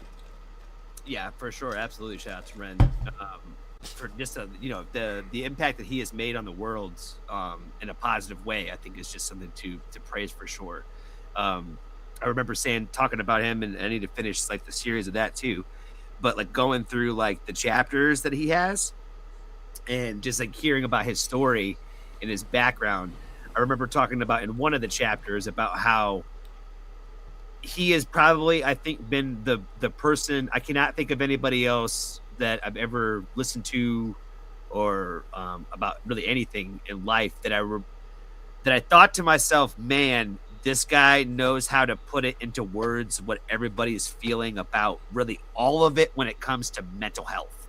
Because like it's not just like anxiety, or it's not just depression, or it's not just whatever. You know what I mean? Like there's any form of the spectrum of mental health. Like he speaks on it like in this way that everybody feels seen that way. Does that make sense? Where it's like he's able to touch no matter what your personal battle is and what your personal, health concerns or whatever it is that you have are, and there's been so many times I think in music that like, you hear, and I've talked about this a lot on my channel too, where it's like you hear songs and you hear lines where you're like, only somebody that deals with the kind of shit that I deal with would understand I know what the hell you're saying when you say that. You know what I mean? Right. And that feeling. And that's what I feel like what Ren does, like with so clearly. You know what I mean? Like just all the time, just like finding that way to write this most relatable thing where everybody kind of feels like, I know what the fuck that means, and I know what the fuck that feels like. Where that's what I think is the wonderful thing about Ren, is the fact that he is been able to do that time and time and time and time. The consistency, again. Yeah. It's. I remember somebody told me that they felt like Ren. I'm trying to remember how they put it. They put that they try to capitalize off of their mental health. Like they try to use their mental health as a way to be able to profit, right? And I was like, I don't think that at all. Because I'm like, it doesn't feel at all forced to me. When I've heard so much forced mental health music. Oh no, brother. You feel it immediately. Where it's just like, I don't want to hear this. This is like another one of those memes where when somebody sends you like, hey, I just want you to know that you're loved. You're like, don't send me this. Bro, I am so like seriously. It's just like, bro, I need you to stop. Like just don't at this point it just looks like it's just you are a paid actor and none of this is real. Like this is weird. And like stop. And it's like that's the whole thing about it is when Ren says it, I automatically don't get that. Like I know, I hear it in his voice, in his conviction, in just everything that he does, and not only that, in the attention to detail on how he delivers what he's trying to deliver, whether it be talking about his mental health, whether it be talking about his his physical health, whether it be talking about the government, whether it be talking about whatever, is he's going to make sure visually and audibly you're going to get the message. Mm-hmm. And it's the consistency of doing that. So yeah, like it's like the artists out here, they'll do it and then they'll go left and go somewhere else. And it's like, yo, why did you ended up doing that? Like, that doesn't make any fucking sense. Like, for example, MGK. Oh boy. Did that bench album have to come out? Was it necessary? Album? The bench. Which album are you talking about? The Bench album. The Bench. Is it Bench or Binge or whatever the fuck it's called? That mumble. Binge. The Binge. Binge. Yes. Okay, now I know which one you're talking about. Okay. Yeah. Yes. Fuck that album. The one we had like the vampire teeth on the. Yeah, it was. Dude, it's weird, bro. It's weird, but then he comes out and makes all these amazing fucking rock albums that I fucked with, that I loved. I loved all of it. And then he does a fucking album with Trippie Redd. It's just like, what are you doing? Why, out of all the artists in the world, why Trippie Redd? Why? It is a very random pairing. You know what I mean? That came out of fucking nowhere. It was like, let's go write a bunch of emo, sad shit that sounds mad forced. You know what I mean? Like, brother, like, I'm like, please don't do this. Don't, because Trippie Redd is trash water. Like, he's not good. And it's just like, fuck it, eh? But that's what I'm saying. That a lot of the artists are like that. They'll just, out of nowhere, do some random hookup, and then it just like, now your music to me sounds weird. Like, what the fuck are you doing? But then come back with just fire after that. So I'm just like, all right, can we stay here? MGK, can we like stay in this fire era? Because when it comes to whatever he drops, whether it be rap or singing or dancing, right now I'm fucking with all of it. I'm fucking with all of it. To me, it sounds good. Did you like that Lost Americana? Yeah, I did. I'm ready. I wasn't as much of a fan of that project of all the projects that he's done. I feel like that's probably honestly the one I probably like the least. Because really, even with the Trippie Redd project, I still feel like there's a couple of good songs on there where I'm kind of actually like it. You know, above the Trippie Redd project. I can't remember what they're called, but there was at least one or two of them on there. I'm like, it's not that bad. It's not that bad. You can't justify it by 2 songs, Johnny. You can't justify an album being fire by 2 songs. I didn't say it was fire. I said at least there was. I said this was probably the one I liked the least from him. Okay. I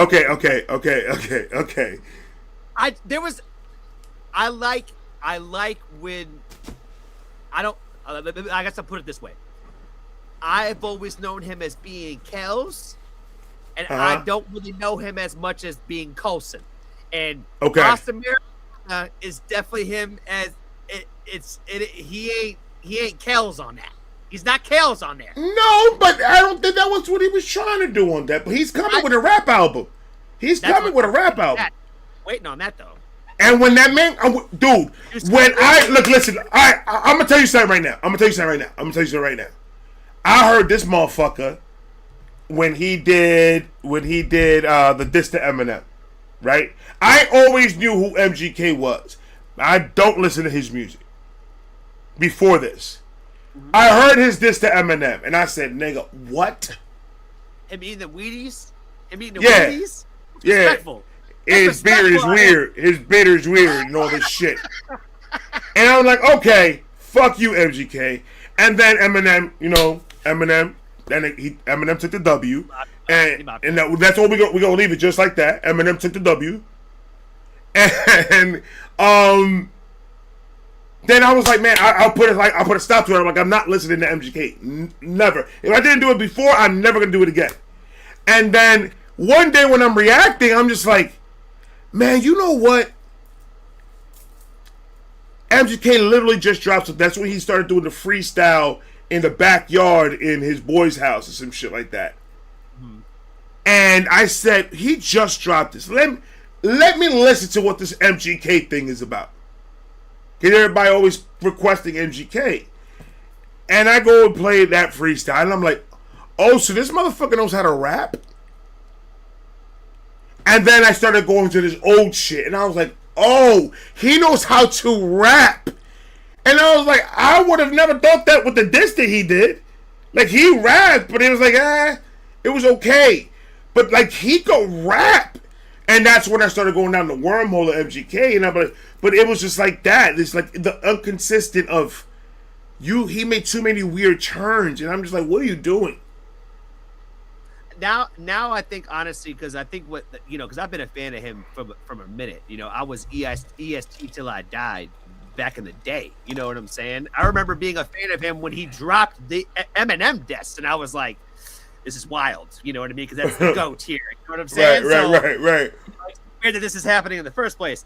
But I remember listening to like Lace Up. I've been around since like the Lace Up days, bro. I remember. Wow. I remember somebody that met him when like he was like on the come up, like back when there was still Warped Tour going on. They met him when he was on Warped Tour and he was staying in a separate hotel or whatever. I never forget this shit. Wow, that's a time. That's long ago. Yeah, so it's been a minute since I've known who this guy was, and I feel like I've been a fan of him for the longest time. I have been, and I feel like he's got more success now than he's ever had, and I feel like that's great for him because it's well deserved. But I also feel like he's a pop star now. You know what I mean? Like he's not the artist that he was. I feel like that's why you come out with this project. Is like you're kind of a pop star now, dude. Like you've done every genre now. The same way. Are we not gonna sit here and play that Post Malone hasn't done the exact same thing? I mean, are you gonna sit here and tell me, bro, that he hasn't? Like it's. I'm not gonna say that Post Malone Post has done the same thing, yes, but at the end of the day, to me, Kells is still Kells. That's what I'm saying. I still love him. I just want him to be that. I don't want Lost Americana. I don't. See, but that's the problem, Johnny. You can't stop the artist from growing. If he wants to be Lost Americana, let that nigga be lost for a minute. You're right. I should let him do it. Let him try, because all we doing, we have to let our artists breathe and try everything, because we don't want him just to be one thing, because then it gets stagnant and then it starts being a repetitive, and then it starts being bad, and now we don't like him no more. We need to let them expand, get it out their way, because now guess what? You miss his rap, and now when he drops his rap, watch how happy you're gonna get. Ready for it. That Lyrical Lemonade shit got me hyped, bro. It got me super hyped. That shit, dude. That got me super. I'm like, dude, if he's dropping, the minute he's dropping, I am jumping on that immediately, because I want to put it on my playlist as soon as possible. I had this rule for a little while, where like any artist that I liked, like before I started my channel, I wouldn't react to them. And so I'm kind of almost pretty true to that. Like there's a lot of artists that I'm like, they'll come out with new stuff, and I'm like, I haven't even reacted to it, because I'm like, I want to kind of keep some of my fandom separated, if that makes kind of sense. Right. If MGK comes out with that, when he drops that rap album, I might have to react to that, because I have a lot to say. Like I said, I have a lot to. Again, I've been a fan since Black Flag, bro. You know what I mean? Like I sit here and talk about this all day long. One of my favorite songs from him is Headlines. I think it's what it's called. Headlines. Breaking news. Maybe breaking news. Oh my god, I can't remember. It's the one with, oh my god, I can't even remember. It's the Black Flag. It's off of Black Flag though. Yeah, we're talking about Black Flag. I'm still going down the MGK hole, so don't ask me no questions like that, because I don't even think I even done Black Flag yet. That's a rap album. That's a, I would say it's not an album. That was a mixtape technically, because I don't think it's like, I don't think you could buy that anywhere. I think you had to just only do like on, you have to rip it or YouTube it. Because I remember every time I want to go listen to that song, I have to go on YouTube and watch the music video. I can't like have it in my phone now. You know what I mean? It's not on my Spotify. Right. Yep. Oh, Ryan Upchurch. They're bringing up Ryan Upchurch in the chat. Ryan Upchurch's new album is fine. Absolutely. Ryan Upchurch is Another independent. Have you got into any Upchurch? I have not. Is this the guy? I think he's like a country rapper or something, right? Yeah. Country music rapper. I think He's a country, but he does country, he does rock, he does metal, he does a lot. He's not just he has a lot of different type of music out there. My favorite of his is the Creek Squad. Creek Squad. Creeker. Not the. Is it the Creeker album? Yeah, the first one. That's just rock, and it's just amazing.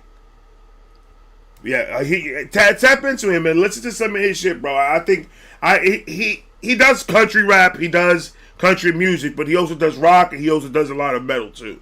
So just check some of his stuff out. I think you'll like it. I think you'll like his sound. I'll definitely check him out, especially if he's independent. I'll definitely check him out. Oh, he's absolutely 100% independent. 100% independent. But yeah. Check his metal. I'm telling you, you're not. If you want to start off, because I know you probably don't fuck with country music like that, or I don't know how you are with the country rap and the country music, but I know you fuck with metal and rock. So start with his Creeker albums, because that's mainly like rock and metal, and then go forward to like his rap and his country music and lean into it. The dude, he's an amazing artist. I saw him live once. Boy, it was a time. It was a fucking time. He's dope. He's dope. I think you'll like him. Yeah, man, I definitely have to check him out for sure. I'm trying to think of who I need to try to put you on in terms of the metal game, independent scene. I don't know. I feel like you're finding your way, man. So I almost don't want to push you in any kind of direction. I told him because I told them I was like, yo, you guys tell me where to go. Like I'm following y'all. Y'all the leaders in this. Listen to the fan. Listen to and they've so far I've done.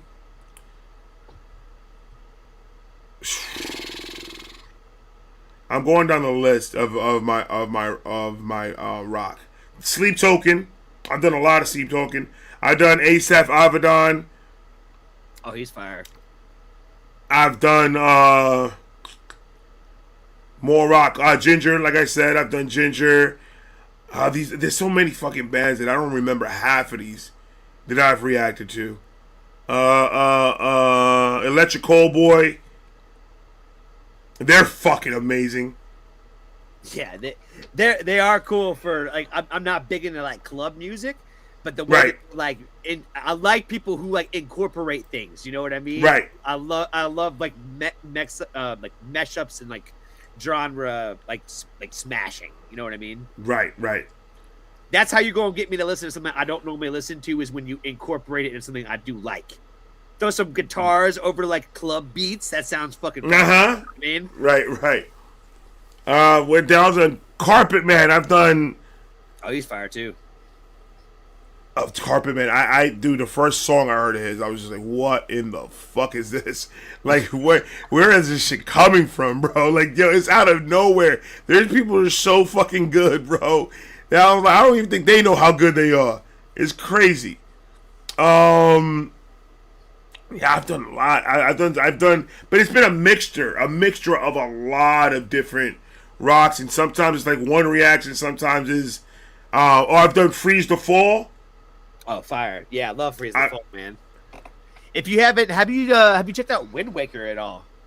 Because if you haven't checked out Wind Waker, I'll give you the sales pitch. Australian band, metalcore, but the singer loves hip hop. Used to be a rapper. Okay. So he's a little rappy, but he also sings. Kind of like Ronnie. What you like in Ronnie? A little rappy, but singing. Yeah. It's that kind of vibes with a little bit of, machismo. Really? You know what I mean? Okay. Bro. Check out Wind Waker. I'm attempt. The name does sound familiar. I'm trying to, because the thing is that I do live streams, and a lot of people that are in my live streams, they're requesting a lot of metal and a lot of rock. So it's just like I'm getting introduced to them in a fast-paced. Here's this person. Here's this person. Here's this. So the names that you're saying, like I'm like, okay, I've heard of them, I think, because the name sounds so fucking familiar to me. But oh man, let me see. Let me just type it in real quick. It was Wind what? Wind Waker. Waker. Okay. Let me see this. Because there's Wind Walkers and there's Wind Waker. So there's two bands with very similar names. Got you. Are they under Fearless Records? They are. That is the correct. Okay. Okay. Yeah, it doesn't look like I've reacted or even seen any of their stuff. I'm definitely gonna check them out though. They're gonna be on the list. I think you dig their style because again, like Liam, their lead vocalist, like he's got like heavy hip hop influence, like that's so like he brings a lot of that to like metalcore. So yeah, by the thumbnails, I'm judging by the thumbnails, and it's giving me Beastie Boys style mixed with rock and medicine. I'm fucking with it. Mashup. It's a little bit of a genre mashup. So I think I like that. I'm gonna see. What are you into rap wise? Who do you listen to rap wise? Oh man, that depends on the day of the week. It really does. That's a great answer. That's a great answer, depending on, because it's true. Sometimes I gotta get some of that rap stuff a break, man, because it's just like even M. Sometimes I gotta give M like a week off sometimes because I'm like M, it's too much. Sometimes I just want to chill. I don't want to break bars down. Yeah, sometimes like I said, I like a little bit of everything, man. Like I'm not gonna lie, I'm a big Young Thug fan. I listen to a lot of old Young Thug stuff because I'm like I like melodic rappers or like melodic music, so I think that he just says a lot of things with his voice, so I like him. I really like trying to pay attention to anything coming really out of Atlanta, the Atlanta music scene for sure. You know, obviously I like Kendrick. I like obviously I like M. If anything M's gonna do, you know, he's kind of like he's goated in my opinion for sure. What do you think of K-Dot's 2025 run? I mean, is there anything else he could have done? Like, is there anything else he could have done? You know what I mean? Like, brother, I think he executed that whole thing fucking properly, and made it hurt to the point where this nigga started calling lawyers. Like, it got bad, bro, for my man Drake, and I was like, damn, man. I think what I think what Kendrick gave us was, I think he gave us a one thing that I think a lot of us could be like a reason for a lot of us to be proud as Americans again, like in a very random way, where it's like, you know what? He ain't even American, bro. He not even American. You know what I mean? I feel like he gave us a reason to all come together in America about something. We're like, you know what? Our shit better. Our shit. That's one thing I have fucking. I shouldn't have done it probably on my channel was I threw a little shade on like UK rap because I'm like, nah, y'all don't even understand. Like American rap, it's different. Like, you know, if you don't know about like the history of like American hip hop, what the fuck are we doing out here listening to the UK guys? You know what I'm saying? But again, I'm not from there, but people from the UK, so obviously that's what they're gonna listen to. So I'm ready personally to go listen to them. I feel like there's plenty of American rappers I'm still trying to listen to. So, but yeah, Kendrick I think is awesome. I think Joyner is awesome as a lyricist for sure. You know, I don't really hate. I mean, I like Token a lot. I think Token as an independent. I think Token is fire. Oh my god, he's been. There's a lot of good UK rappers though. That's what I'm saying. I've been more judgmental again with let's say with the country music thing where I put up an invisible wall. Yeah. On the side of that fence, I ain't listening to it. You know what I mean? I was like when I started expanding, I was kind of the same way. I was like, I don't want to sound rude when I do my reactions because if I don't like it, I'm gonna tell you I'm not gonna like it. But then I was like, I'm gonna give it a shot, and it was like, I have to be open-minded when I go into these things. And then once I started becoming open-minded, dude, it was crazy. But I see the wall. I see the wall, and I had the same fucking wall up. Bro. Because it's just like, you never know. And not to say that everything is fire. Not everything is fucking fire that we hear across the world. When it comes to rap, It's USA all day, baby. I don't know. I don't know what else to say it, man. We Yeah. got M. We got M, and that's all I need to say. We got M. When it comes to rap Olympics here, I feel like the U.S. is always taking it. You know what I mean? Like We got M. It's not even a question over here. Like the best hip hop comes out of America. It's where it was founded. You know what I mean? It's always going to be what decides. Like that doesn't mean that there can't be like hot shit other places that way, but American hip hop is kind of always going to be, I think, going to be like the bar. Even in times where there might be like maybe a little bit of lackluster of like maybe great hip hop in terms of like commercial sense. You know what I mean? But I also think that's one of the nice things about, again, the K-Dot run is bringing a lot more great hip hop into the commercial sense. You know what I mean? I think. Go ahead. I'm sorry. My bad. I was just gonna say, I think there's a lot of like, you know, good rappers out here that like, you know, that don't necessarily get as much, I think, recognition and praise as they probably should. And I think of people like Joyner Lucas, right, is one of those people too, right? Where, oh my God, would have been fire for a minute, bro.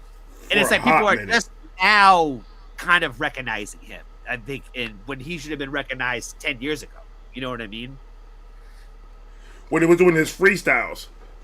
Yeah, I mean, he's always been super sick, dude. He's always been like that guy. Like, when the first time I ever heard him rap, I'm like, oh yeah, he real. Same thing with JID, right? Where, you know, oh my God.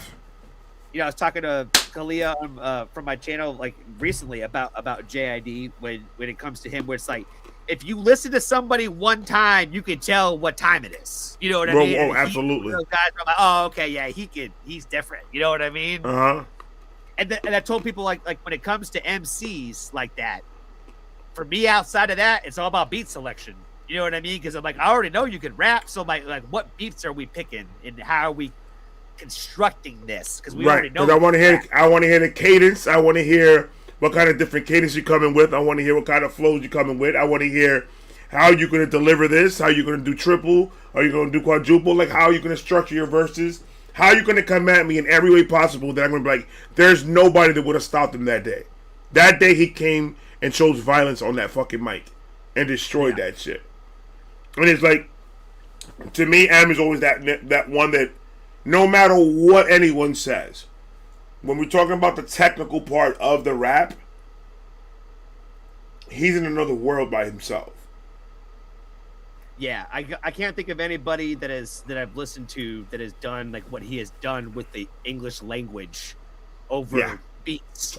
You know what I mean? Crazy. There's been tons of great pens out here that have write so much fire, but the way that he has on the level that he has for what, almost borderlining like 3 decades now?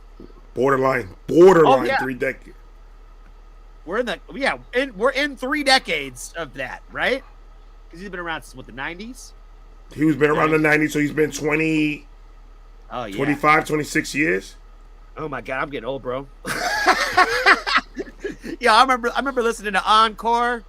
Amazing album. Amazing album. What's your favorite M album? What's like your favorite top? Let's just do 3. Top 3 favorite M albums. Oh man, I think probably the one I probably listen to the most is probably got to be Marshall Mathers LP. I love that album. Fire. Recovery. I knew I liked you, Johnny. I knew I liked you. Recovery is another really great project.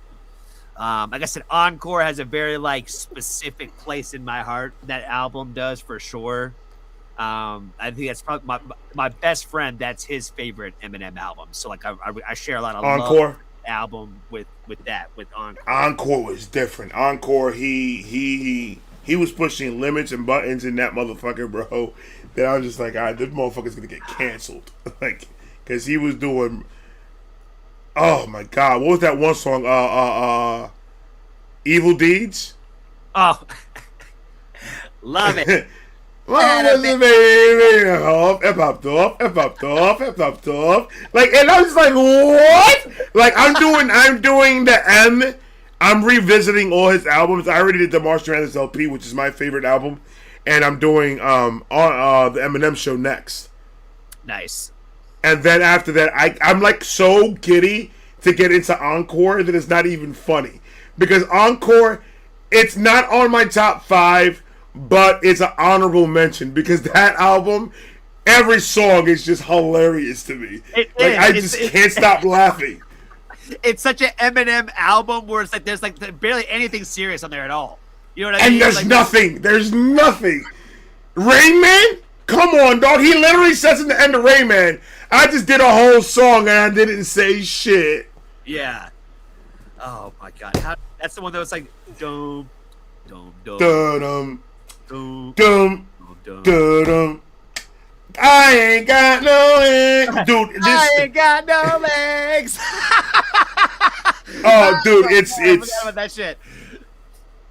Oh, it's one of those that I'm so getting to get to because I know I'm gonna have so much fun with the stands and the Vibe Gang. I'm gonna have so much fun when we do that one. You should do a whole M thing, bro. I should, man. It'd be fun. It'd be fun. We always talk about like doing like Johnny karaoke, and I'm like that would be like one of those times where kind of like what you do when you play M, like it's like a karaoke time where it's like, right. All right, now I'm gonna go ahead and enjoy the song this way. Do you have like a favorite verse? Like when you say like, okay, like you know, this would be my number one if I had to pick one. Like, what's your favorite verse that he's ever done? If somebody was to ask me that question, I always. I think about this one a lot where I'm like, what is my favorite Eminem verse? I'm like, I really love the 2 pills I popped till my pupils swelled up like 2 pennies. I'm cleaning his wood with his mid-20s. On your gas man with a trash can strapped to the back of his ass so the rats can't shoot through his last pants. Dude, M is fire, bro. M is fire, bro. I would. That was a good one. That that freestyle was everything to me when I heard it. Yeah, oh my god! He's got so many good ones, man. I think out of all, I can't really pick out of everything he has, but the one that I favor the most is I'm trying to get there. No, because then the other one. There's so many of them, bro. Okay. Once I step on 2 hits of X, my disc slips and disconnects till I walk around this bitch with a twisted neck and still shit on the first bitch who disrespects. Overreaction is my only reaction until it sets off a chain reaction and put 5 more Zaniacs and Maniacs in action. That whole entire verse, that man is doing nothing but syllabic rhyming every other fucking word, and you're just like, brother, shut up. Like just that one is the one that I've told the most on my CD. Like, just shut up, bro. Okay, you can rap. We get it. So no, but it's so many, bro. He's a wordsmith, bro. He's a wordsmith, and I appreciate the fuck out the way he just delivers it. The way, because in the beginning, like I was telling people, M, and I don't know if you agree with this or not, but M. What made M good was his shock value stuff, his cadence, and his wordplay. It never was the way how he technically rapped. His technical rap didn't happen until like after Relapse. That's when he really started getting technical on how he delivered it with the double entendres, the schemes, the metaphors, and everything else that he started adding on to it. So it's just like, which M do you think? Because that's what made MM. It was his delivery, his cadence, and the fucking crazy shit he was saying. And the wordplay. Yeah, he was always saying something where you're just like, did he really just say that? And it was like, yes, he did. And then he said something right after that. You know what I mean? Right. He almost couldn't even keep up with it. He was just, when he hit the scenes, bro, it was just like a freight train. He took the fuck over. Nothing was going to stop that from happening. Nothing. That needed to happen. Eminem needed to be a part of the music industry because he changed it. There's rappers right now, bro. These independent rappers, a lot of them. Their cadences, their everything, they picked that up from M. By hearing M. And it's just like, this whole generation of these rappers came from M, bro. A lot of them sound like M. A lot of them uses cadences and sounds exactly like that motherfucker. But a lot of them, you can hear the influence of M in them, but they do it their own way. They do it their own style. Token is one of them. He reminds me of M so fucking much, but he's Token. He's completely different than what Eminem is. I don't feel like he's trying to be M. That's that exactly. You don't feel like he's trying to become him, or he's trying to emulate. It might have had a huge influence, but I'm not trying to replicate. You know what I mean? That's right. That did it that way. And those are the type of artists that I stick to. Those are the artists that I gravitate to. That do that shit. So I mean, and to me is always going to be top dog when it comes to this rap shit. Did you ever see that the No Sucker MCs like freestyle that Token did, like from like back in the day, like one of probably one of his earlier videos, like the No Sucker MC like freestyle? I don't think I have. He has like this whole like word flipping thing with like F, with words that start with F. You know what I mean? Oh, kind of like a there's a word for that. I forget what it's called. He's like fiction or fact. Fiction is it homonyms? Maybe. But yeah, I think it's homonyms. But yeah. No, I haven't seen it. But when rappers do that shit, it freaks me the fuck out, bro. I'm like, you could run out of that letter, bro. Like, you can't use all those words at the same time, bro. Like, it's just like how the mindset of these artists, bro, it just kills me. The way their brain works, they're just completely different. The way they put this shit together. One thing I've said on some of the few reactions that I've done, because I'm like, there's been a few hip hop reactions that I've done on the channel, but most of it has been very limited. But one of the things that I miss the most about what I feel like is kind of lost in hip hop today is like the competition amongst the rappers on a track. You know what I mean? When I feel like there's too much like, I call it cat in the hat rhyming, because it sounds Dr. Seussy to me. You know what I mean? Where it's like, I feel like anybody can get up there and say, I got my 9 and I'm out of time. You know what I mean? I feel like anybody can do that. You know what I mean? But that's just, like, again, it sounds like cat in the hat. Something like we do in kindergarten to teach ourselves how to rhyme things. Where you can't beat me, sucker, because I'm a job motherfucker. Like, sit your ass down. But like that Dr. Seuss shit. But at least that mentality of like trying to rap better than the other guy on the song than you. Like, remember back in the day when it took like forever for songs to come out because like one guy on that song didn't like the verse no more because he heard the other verse. Fucking fucking Busta Rhymes and Eminem. They had to rewrite that verse fucking 6 times. Because he said, "Oh, he's saying that now. I can't let that go. We do my verse now." You know what I mean? Because they kept up. They started off with fucking. Supposedly the story goes they started off with like 16 apiece, and then it went. Eminem wrote for 28, and then he's like, "All right, well, if he wrote for 28, I gotta write for 28."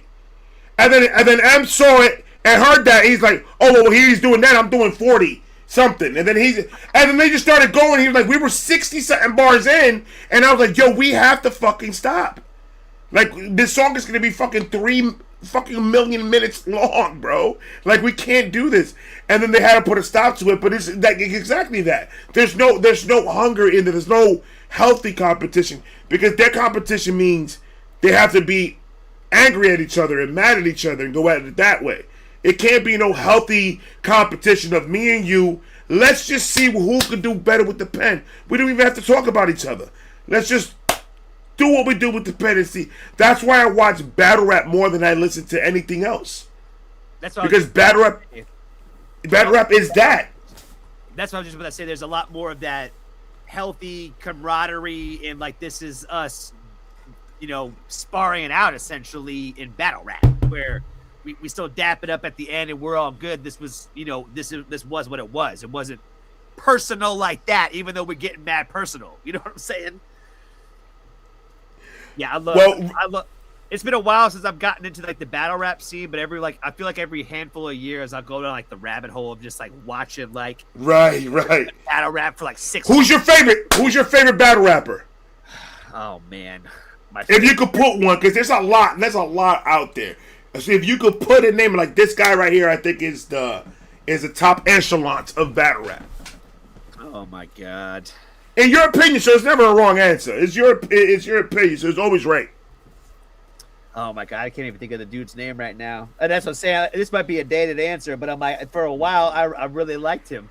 I can't remember what his name is, but he's from New Jersey. He had dreads. Arsenal. I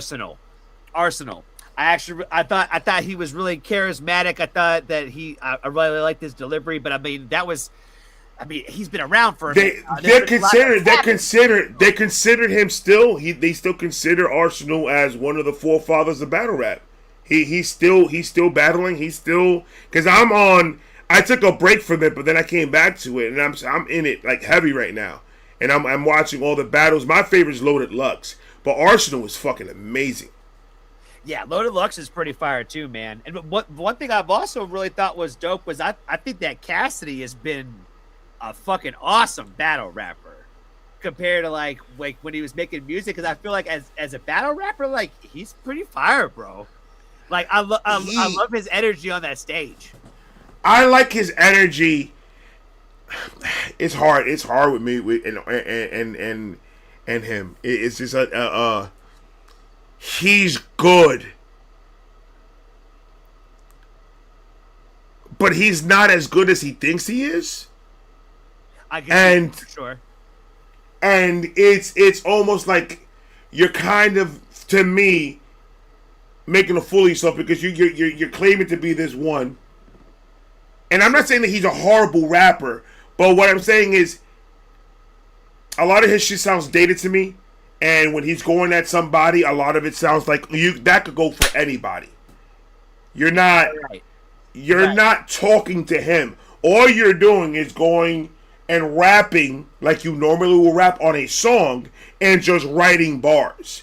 And then anytime that it has to do with killing somebody, it's going to be the person that's on stage, so you're going to do this to him. And then that means that bar goes to him. Like, you didn't write for him, you wrote to write. And it's like, it's one of those type of things with him that is just like, yeah, he could rap, but as a battle rapper, he's still got to do, he's getting better to me. He is getting better. When he first came back, it was kind of iffy. But then he started getting better. He actually started getting W's. I love his face-offs. Cassidy's face-offs are hilarious. So you say Loaded Lux is on the top of your list. Who? I know. R.I.P. to him, but Pat Stay. I thought that he was pretty fire when he was down. Pat Stay, man, fuck. What leagues do they still got going around right now? They still got that Canadian battle rap league. They got King of the Dot. They got King of the Dot still, and URL is pretty much taking over. RBE. There's new ones that are coming out. You know who Hitman Holler is? He does Wildin' Out. Okay, so he has a rap battle league that came out. I forgot the name of it. Another battle rapper, John the Don. He's got, I forgot the name of that one too. But these are like up and coming, and they have like all the big artists coming up because I mean they're friends and shit like that, so they're helping each other out to grow each other's leagues and stuff. So they'll go and do a match for like a real cheap price for them just to bring up the league and make it pop. But URL and Kina Dot to me are still the two top dogs right now. Okay, so it had. I basically got to go back to the same spots and go catch up on what's been going on then. Oh, brother, there's so many new guys out there, man. You are going to fucking love it. I think it's about that time, man. It's been a couple of years. Like I said, like some of my opinions about this are probably a little dated. But like I said, the last couple of times I went down like those rabbit holes, I definitely like Arse. You know, I loved how he had the tagline without you can't spell bars without the Arse in it. You know, Arse in it, yeah. You know, it's fire, bro. Like I said, I feel like everything that you're looking for in battle rap, I kind of think that he has. Like, you know, and obviously, like, you know, everybody's gonna have their moments where they absolutely off days and shit like that. But yeah, I've seen some of the Loaded Luck stuff too, and I thought that he was fired too. So like, if he's the one kind of running the things these days, I probably need to go down his. I'm gonna just go down like his list. You know what I mean? Like who you fought like the last like 3-4 battles. You know what I mean? And just go watch him. Which one? on our like Loaded Luck. Loader Lux, bro. He did. You got to write these down because I'm gonna forget them later. And these are three that I think are the most fires you're ever gonna see. Loaded Lux, him and fuck with this St. Louis dude. He was with Hitman Holler all the time.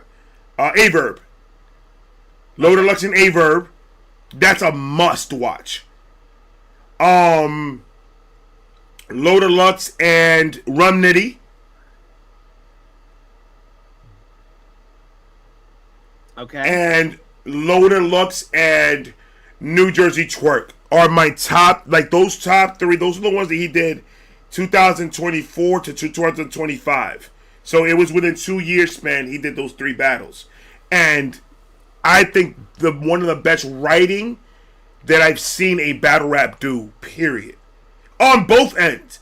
These are battles that both opponents did fucking phenomenal. Mm-hmm.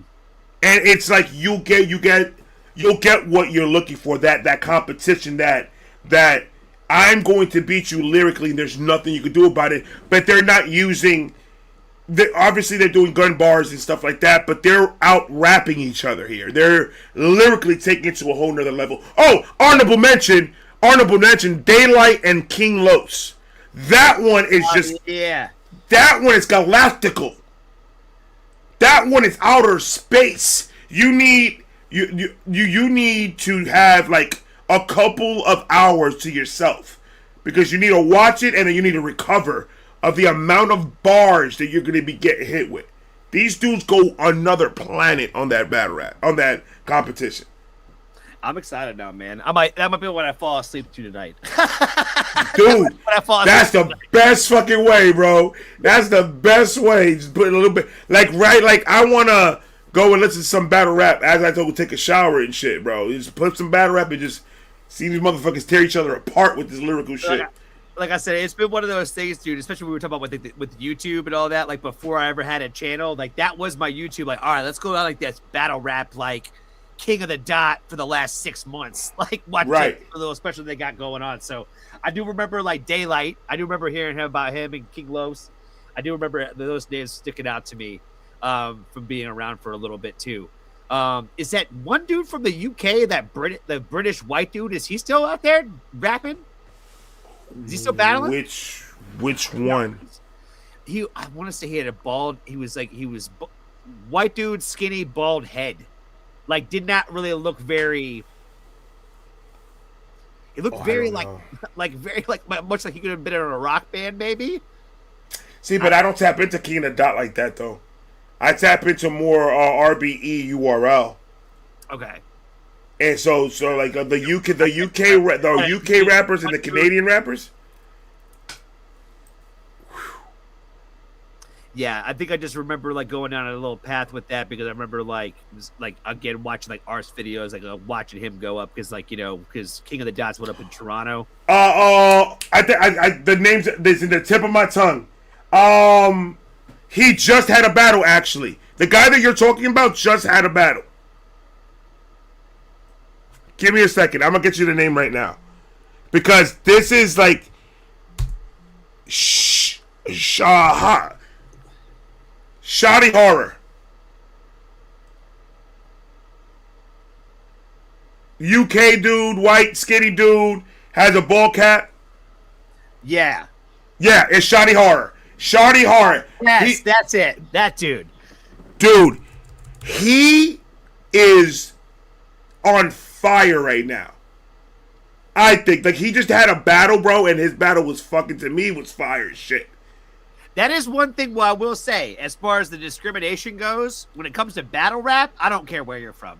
If you can do it, you can do it. You know what I mean? You can do it. Either you can do it or you can't. It's not one of those. Oh, we're gonna be biased because of, no. It's either you whooping this boy's ass or you're not whooping this boy's ass.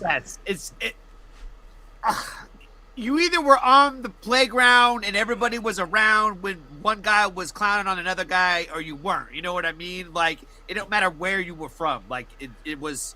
It's what it is. What it was. If you can hang, you can hang. If you can't, you can't. There's a new one. They call him the well, he's not new. He's been doing this shit for like 10 years. Tay-Rock. Tay-Rock right now is who's running what a lot of people are saying is running the battle rap scene. Because I mean, but for a reason. Brother, you want to hear metaphors and doubles and triples and quadruple entendres? Like back to back to back. Like no stopping it. He will bar your head off where you're just like, when does he stop? That's one thing I've always found so interesting too about is like how you can listen to like some of these battle rappers and the bars are like absolutely insane. But when they go to make a song, those bars they're not the same. I think it's something about the competition about like being live and being in somebody's face and delivering it to somebody's face that like elevates them to put it to this level where it doesn't come out the same from the booth. You know what I mean? Because like I said, I'm not gonna put nobody's name on anything, but I'm like any battle rapper that I went down their path of like looking at their music or seeing any of their music, it was never as good as their battle rap, even if they were okay battle rappers. You know what I mean? And I think the reason is because the whole they can't rap on beat stigma that they have on battle rappers, because battle rap was something that was done in the street. No beat needed. It was nothing that we didn't need a beat. They were just going back and forth a cappella, and that's how it's always been. And then when they started adding the beat to it, it kind of took away from the performance, because you can't. At that point, you're doing a whole song now. It's not only a battle. Now you're doing a whole song, because it didn't feel like it fit. So they went back to doing it with no beat. And it's like when you rap with no beat for so long and you don't do nothing else but that, it's like almost when they tell you, all right, now rap on beat, you're lost. You don't know what the fuck to do because you don't know how to rap on beat. You've never had to. So there's a lot of truth behind that too. Like I definitely agree, because like you said, a lot of that is going off of like energy from the people, like when you're gonna deliver and when you're gonna like let it sit for a second. You know what I mean? And like I always love it when they come back in and like I'm gonna repeat what I said to you again, and then I'm gonna jump right. It's a whole vibe, bro. I love it. I love it because that's the purest form of hip hop, in my opinion. That's the purest form right there. It's good old competition. Have you ever actually been to like a legitimate competition like yourself before? I've seen them in the streets. I've never been in a like a venue to go and see one. I've seen the only ones that I've seen are like in my school, in the lunchroom when they're going at it, and then in the corner where the shopping malls are at and shit like that, where they sit in the corner, the stores, and they start rapping each other and shit, like a group of 50 fucking people surrounding a whole corner. You can't even walk through because they're over here rapping with each other and shit like that. And that was the type of shit, but it was not a lot of people that stood around. It's like either you were there for it or you were just trying to get away from it. And I always stood every time I saw it because it just captured me, because they were going at it. And a lot of it was like the one fish, two fish, red fish, blue fish type of rapping. But there was a lot that it was like they caught your eye that you were like, oh my God, this dude is losing his fucking mind on him. Like, why is he rapping to him like that? And it gets hooked. Like, that hooks you right there. But like, I want to go to a URL event so fucking bad, bro. Yeah, I would. I think, like I said, that's probably on my bucket list of like maybe things that hopefully one day I'll accomplish, is be able to go to like a live. I mean, I wouldn't really care who it was at that point. It's more about the experience, right? Where it's like right. Being able to go be in the room and witness it I think would be a lot of fun. Oh, dude, I hear a lot of people talk about the like when they go to the venues and shit like that, and I hear a lot of complaining because they pick these venues to save $1 that don't have AC, for example, that work sometimes, and sometimes like the accommodations is not like a regular concert that you will go to. It's more of a like, yeah, we kind of lowballing. They're giant packing as much people because they gotta get as much people inside this bitch as they can to pay for this motherfucker. So they're ramming these people, and now you're all squinched up. So I don't hear good things about going to the event. like the experience is gonna be good. But when it came to the rapping, they were like seeing just the performances live. It was worth fucking all the bullshit they had to get through when they were in the fucking venue. But I want to go. I want to try one at least. Yeah, you gotta at least try one to say that you did it. You know what I mean? You got me excited, bro. Like I said, I'm gonna watch some battle rap before I go to bed tonight. Bro, another good one. So you won't forget, Murder Mook and Tay Rock. Another amazing battle of just intellect, and it's like that battle to me was more than just a rap battle. It was like they were going at each other like bar for bar. It was the closest that I've ever seen anybody battle Murder Mook, and he battled Loaded Lux, and I'm just like, wow.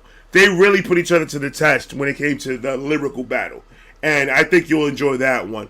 And then Murder Mook and Iron Solomon. A lot of people hate that battle. And it's a very long battle.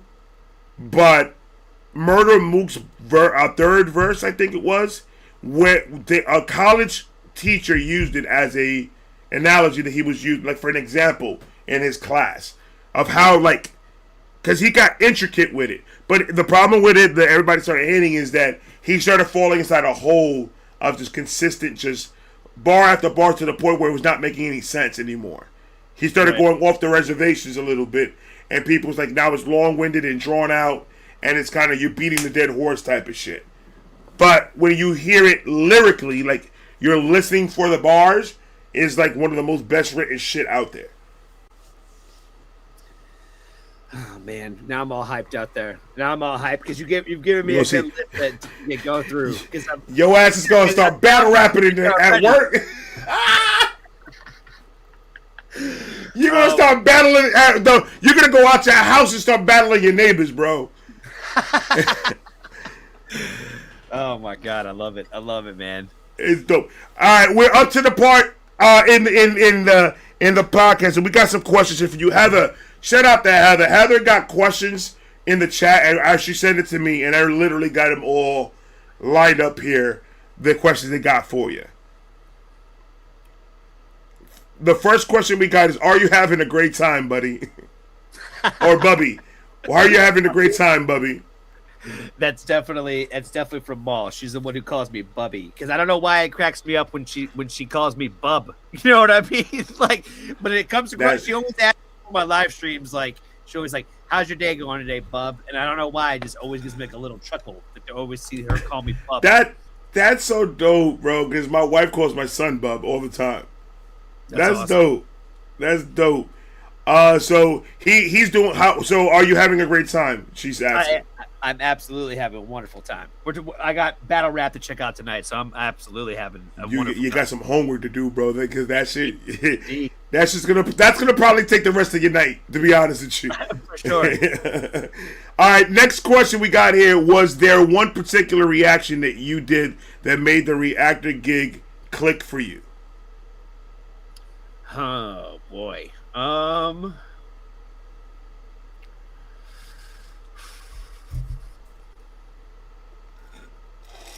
Honestly, probably, yeah, I would say probably, actually, yeah, because the first reactions that I did that ever got any kind of traction was definitely from the warning.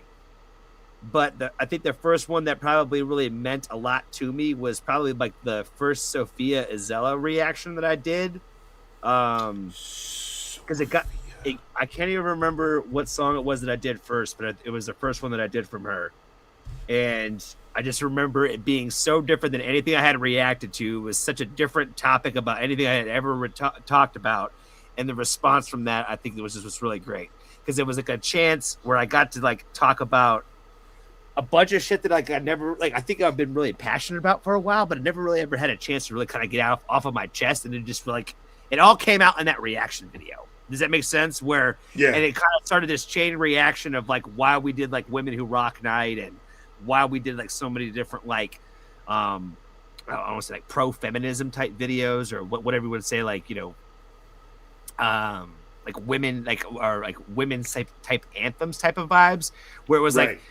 like being a man and like talking about like women's subject matters, and that seeing the response be something positive.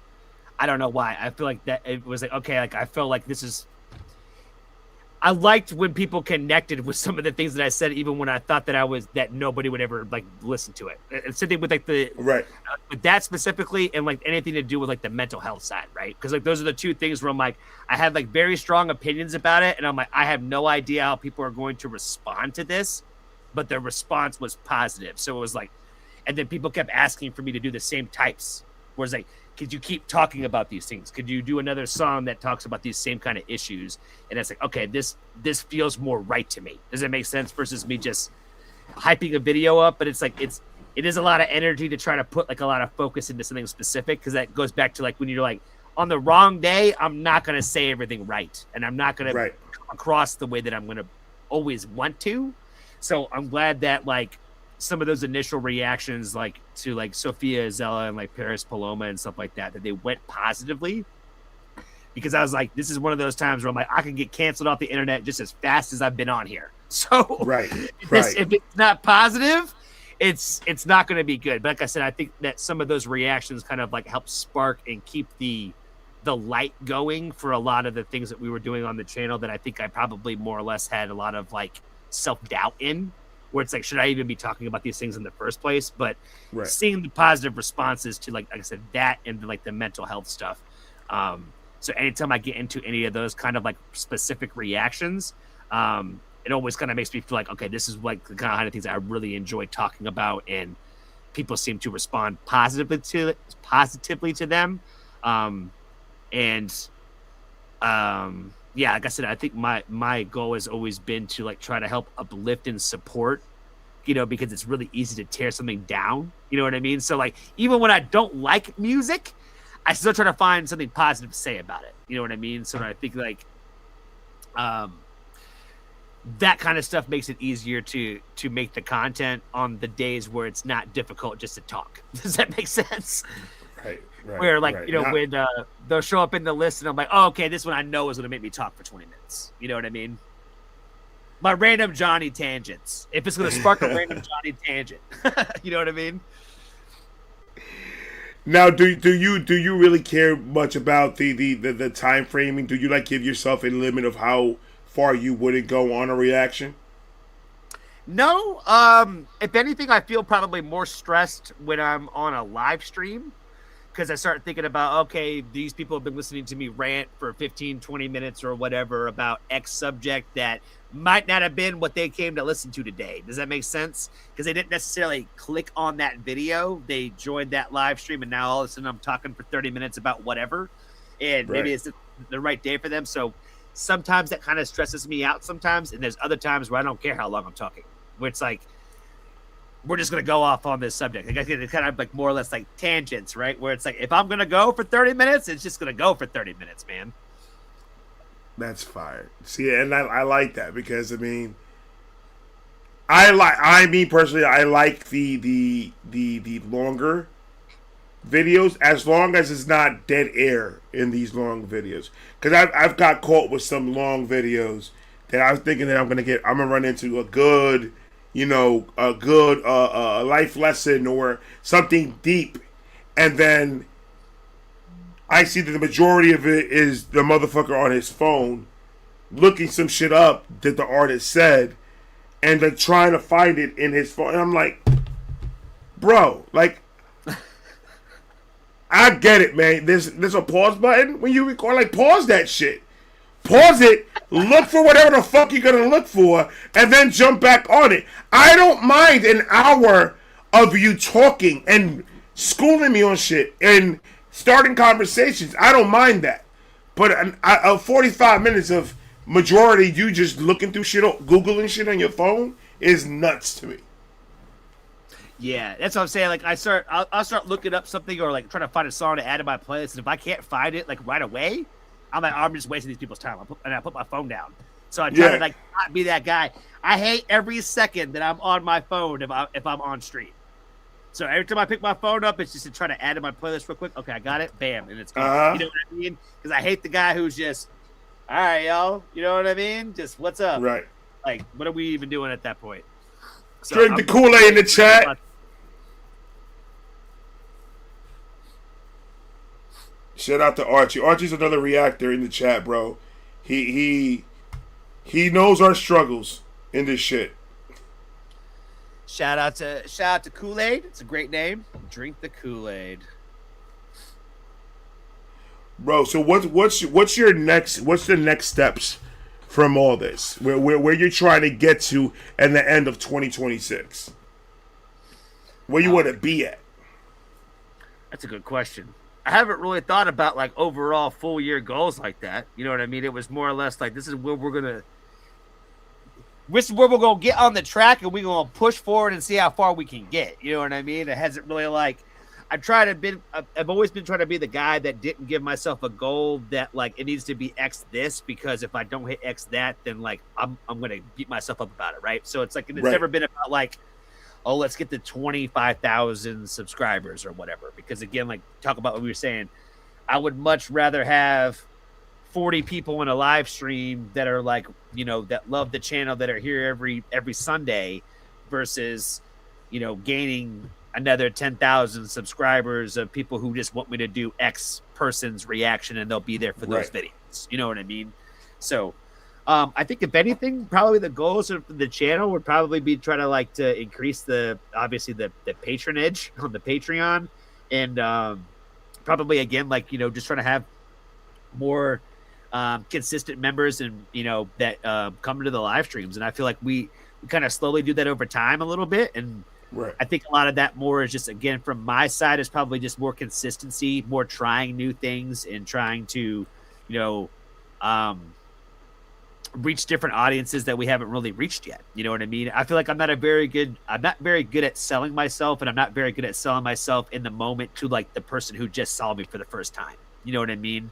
Where if this is your first reaction to me, I'm not telling you shit about myself or about my channel. You know what I mean? I'm just here doing it. You know what I mean? So they're not seeing the rest of the story behind that, which I think a lot of the people on like the live streams probably know a little bit more about, like the full channels, like goals and the things that I talk about that way, because they're there to hear those parts of it. But I don't do a very good job of like putting that in every video, or at least alluding to it, or again, even just promoting myself very well. You know what I mean? Because that's where, again, for me, like the depression and stuff kind of kicks in, where it's like, it's for me, so who gives a shit? You know what I mean? So, you know, I'm not going to do it for myself, like, you know, but at the same time, like, you know, you're not going to grow if you don't try to do it for yourself. So that's, I think, kind of like probably the best way I could probably answer, like, you know, where I want to be at the end of this year would be improving from where we are today. You know what I mean? And looking at like the numbers we're looking at today and seeing those kind of go up a little bit, and like nothing, you know, of a certain stature, but just to see steady increasing growth, I think. You know what I mean? Absolutely. So like I said, I think to me, it's more important to have the next family member join the family, when I say family that way, versus like getting, you know, that many more subscribers or more views on whatever. You know what I mean? I think that having those kind of impacts are more important to me. And like, you know, like the birthday video that you know, that you participated in this past year. Like, if there's more people in the video this year, that's a blessing. You know what I'm saying? Like, you know, the fact that those people in last year's video is a blessing. If there's more in this year's video, that's a blessing. You know, so as long as we're going this way versus that way, we're just hoping that we're on the right track. You know what I mean? And that's the best way to answer that question, bro. That's the best way to answer that question. Is just grow, just work, grow, and keep on working. See what happens, and grow a little bit more. Because it's if we put too much on ourselves, and we're our own worst fucking critics, and nothing that we do we're gonna like, and we gotta have to change it 400 times before we feel comfortable with it. And then once we change it to 401 time, then we have to change it again because now I don't like it no more. And it's a lot that goes through our head. So it's just like work, And I know that I'm going to try my best to try to push more the independent. Towards the end of 2025, I kind of slacked on it, but we're going to start up again on pushing you guys' reaction out here in Vibe Reactions. I'm gonna be reacting to you guys, reacting to Ren, and go down that road because Ren's got a lot of shit to drop. So, I mean, you got my support, brother, and I'm gonna try to help you as much as I can. I know that. Well, I appreciate that, man. Like I said, I think my headspace coming into the beginning of the year is a lot better than it was going out of last year. So I feel like, the turning point of the new year has been good for me personally. Even though we haven't necessarily hit the ground running with like what we have planned for the channel kind of moving, we're back, we're doing reactions, we're back doing streams. And, I feel like this year is going to be a good year. And I feel better start this January than I did last January. Last January, when we were going through different things last year. And so it was different. And to see you have to learn from everything, right? You know what I mean? Facts. And we learned at the beginning of last year, so we're not going to deal with those problems this year. You know what I mean? Facts. That's dope. The last question we got here for you, my brother. What are you usually doing at 2 a.m.? That's a private question. What you doing at 2 a.m., Johnny? This is somebody that's seeing that my light must turn on one of my socials at 2 a.m. What am I doing at 2 a.m.? Johnny Foxtrot is live right now. Johnny is probably overthinking something. Probably he's probably definitely thinking about something way more than he probably should be. He's trying to turn his brain off, and he's trying to put on probably a sitcom. Or Johnny woke up just to pee, and a thought came to his head. And 7 hours later, he still can't sleep. Yeah, insomnia is a motherfucker, bro. Insomnia is a motherfucker. I'm one of those people that, like, once I get to sleep, I'm fine. But it's the initial getting there. It's that initial wait. And if you can't get past that, yes. Right here, brother. I'm with you 100%. The initial is the problem. Yes. Once I get the initial out the way, I'm gravy, baby. I'm sleeping. But it's just getting to that initial. Lately, though, I've been doing I've been doing 20 milligrams of indica gummies, and that's actually been doing the trick to get me no problem going to sleep. I think I've been trying to get better on my gummy game because I quit. It's been about almost a month now that I quit like vaping, nicotine, and all that. Let's go, baby. Let's go. So the only smoking that I'm doing is like weed smoking. So I'm trying to cut back on like my weed smoke and like try to use more gummies to kind of help like fulfill that. So I'm smoking a little less. So that's kind of where I'm at in my life. So instead of hitting the joint, bro, me and you are like in this. When it comes to that, me and you in the same journey. I stopped nicotine. I'm not smoking nicotine no more, and I'm like trying to cut back on the flour, and I'm just trying to stick to straight. Just gummies, cookies, brownies, chocolates, anything edible that I can just put in my fucking fridge, put my name on it, don't fucking touch, and just that'll take care of what I need for it. Yeah, we're in the same. So me and you will be each other's support on not smoking on the flour and just sticking to the gummies because it is better for us. I want to try to smoke in period, man. I'm done with it. Yeah, I'm not being too hard on myself in terms of like the quit. Cause I wanted to quit smoking outside of the flower, right? So that was kind of like its own little category for me. Right. So I'm like, but now I'm still trying to cut back the flower usage. So that way I'm still smoking less. So that way any smoke is bad smoke. So I'm trying to like just smoke less.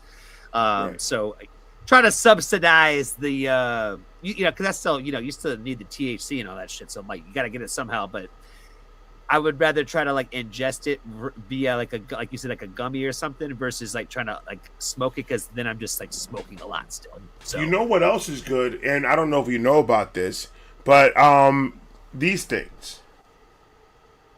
You talk about like the Is it like a dab pen? That's a syringe. Okay.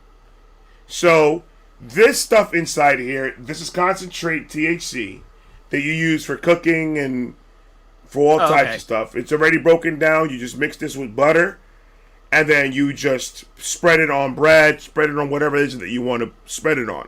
And it turns the butter into THC pretty much. Okay. But you could also just ingest it the way it is. This used to be 1,000 milligrams. So you got to be very careful on how you take it. You're not supposed to take the whole thing or half the thing. This is like literally it says a rice size amount. Rice size amount should do good for a couple hours. I took baby. on the first try, I took half of this. Because the guy at the dispensary told me that I could take the whole thing at one shot and get a really good buzz. Brother. I bet, baby, I bet. Bro, I took half of this shit and I was rubbing carpet.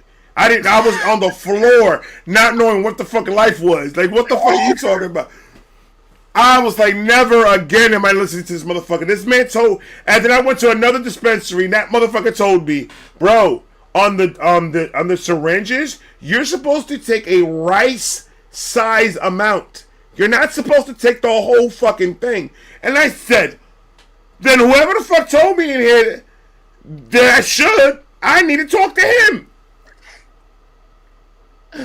Dude, I took a 200 milligram edible in Cali once, and I'll never forget it. Because I'm like, it can't really be 200 milligrams. There's no fucking way, right? Dude, my eyes felt like waterfalls. I could not stop my eyes from watering. It was that I had never been so high in my life. Oh, I'll never forget it. I would not recommend it. I would definitely say half it, because I remember I went to talk to my buddy because he was like, should I take the whole thing? I said, no, don't do it. I'm like, don't do it. It's too much. You're going to freak yourself out. He ended up taking the whole thing. I'm like, and he ended up oh my God. I was like, because I was sitting there thinking to myself, I was like, yeah, well, gummies, whatever. Like, they don't really be kicking like that. And I'm like, but they do. They be kicking. They do. They be kicking. I feel like initially, like when they were first making obviously like non-homegrown, like you could buy them in a store type vibes. When you could go to the dispensary and buy some edibles, I feel like I had to eat like 3 or 4 of these motherfuckers before I felt anything. So I'm taking 40, 50 milligrams of these shits and I'm barely feeling shit from them. But now, I don't feel like that's the case. I feel like those 20 milligrams are set, bro. They're set. I'm doing too much, I think, because I'm doing about 60 a day. Mm-hmm. And that's not too crazy, because if you just took one in the morning, afternoon, and night, that's not that much. But the problem is that I'm taking 30 in the morning, and then I'm smoking in between, and then I'm taking 30 in the afternoon, and then I don't count sativa because I only take like about 1 and 1.5 of the indica, and that helps me go to bed. But I wake up still high because I take too much fucking edibles, bro. And it's just like I'm trying to cut back on even that because I don't want my immune system to just. All right, well now you need 300 milligrams of fucking edibles in order for you to withstand a fucking day. So like I don't want to get to that point where I'm taking so much that eventually I'm over there saying, all right, well give me 1,000 milligram syringes and I'm taking these like fucking candy. Saying, all right, well now I'm good. I feel a little bit like I don't ever want to get to that. But so it's about slowing down in moderation. In moderation is the best way to do it. Like this syringe, I'm probably gonna take a little bit of this because I don't want to smoke no more. My chest hurt. Yeah, I'm just trying to get to a point where I'm like, it's like when you don't need it anymore, right? It's kind of like how like when we're growing up, like if you're full, don't eat more. Like it's kind of like the same thing. Like if you're good, don't overdo it. You know what I mean? That's a fact. I'm just too bad to be like, yeah, just go ahead and give me another one. I'm gonna twist another one up. You know what I mean? It's just almost because I'm bored sometimes. Right. It's like I was telling my wife the other day. I was like, it just seems like I'm not taking the gummies to help anymore. It's like now it's out of habit. I'm taking it. Like it's Right. like I'm not even like usually I take it because either my anxieties are hitting and I got to take one to calm my fucking anxieties down, or I'm like stressing over some shit and the stress is making me like really and I got to take one to calm my ass the fuck down. And it's like now I wake up, I'm taking 3. In the afternoon, I'm taking 3 more in the middle of 2 blunts. And then at night, I'm taking more to go to sleep. So it's just like, am I trying to keep a consistent outlook? I ain't trying to be high all the time. Like, I'm trying to, like, be on this earth sometimes, too, man, because I got shit to do. Like, I can't smoke and do edibles and then think I'm going to sit here and edit fucking videos. Are you crazy? With my ADHD, you're going to give me all that weed and think I'm going to edit videos? You're crazy. It sucks, dude. I can't. I hate it when I'm like, my plan is to go and edit, and then I'm too high, and I'm like, I can't focus on Right. it, you know? Like, Right. all I want to do is watch a movie right now. Mo wants to know what's the brand of the syringe. I get it from True Leave. It's RSO. It's considered RSO gel in a syringe. So if you have your marijuana card, you just go to True Leave and you say RSO syringe gel, and they'll give you 1,000 milligrams in that syringe. You could like mix it with food. You could put it on a cracker and eat it. You could just eat it the way it is. It's not gonna hurt you. But just rice. Let me say it. Rice size. I don't want people to be telling people the secret of how to get high without spending too much money. This was $20. That's it. And a rice size amount was good for a couple of hours. Johnny, I was floating. I felt my feet flying. I ain't lying to you. I believe you. So you could cook it, you could uncook, you could do it uncooked. I could eat it raw the way it is, pause. Or I could go and I could mix it in with butter and make a whole like je ne sais quoi, put it on some scrambled fucking eggs or some fucking pancakes or some shit and really get lit. You ever had pancake pot? I have not. That sounds amazing, though. That sounds so fire. That sounds so good. But I recommend when you do it, please don't drive. Don't have plans to do anything outside your house. Make sure you're gonna do it and you have the capabilities of staying home all fucking day. You're not doing shit. You have any plans canceled. If you have a date that date, you better have it the next day because you're not gonna be able to get out the fucking house. This will put you on your ass for at least 2 to 3 hours. Just also, I was seeing a paused screen for 15 minutes. Do you know how stupid you feel after watching a paused screen for 15 minutes, waiting for the shit to play?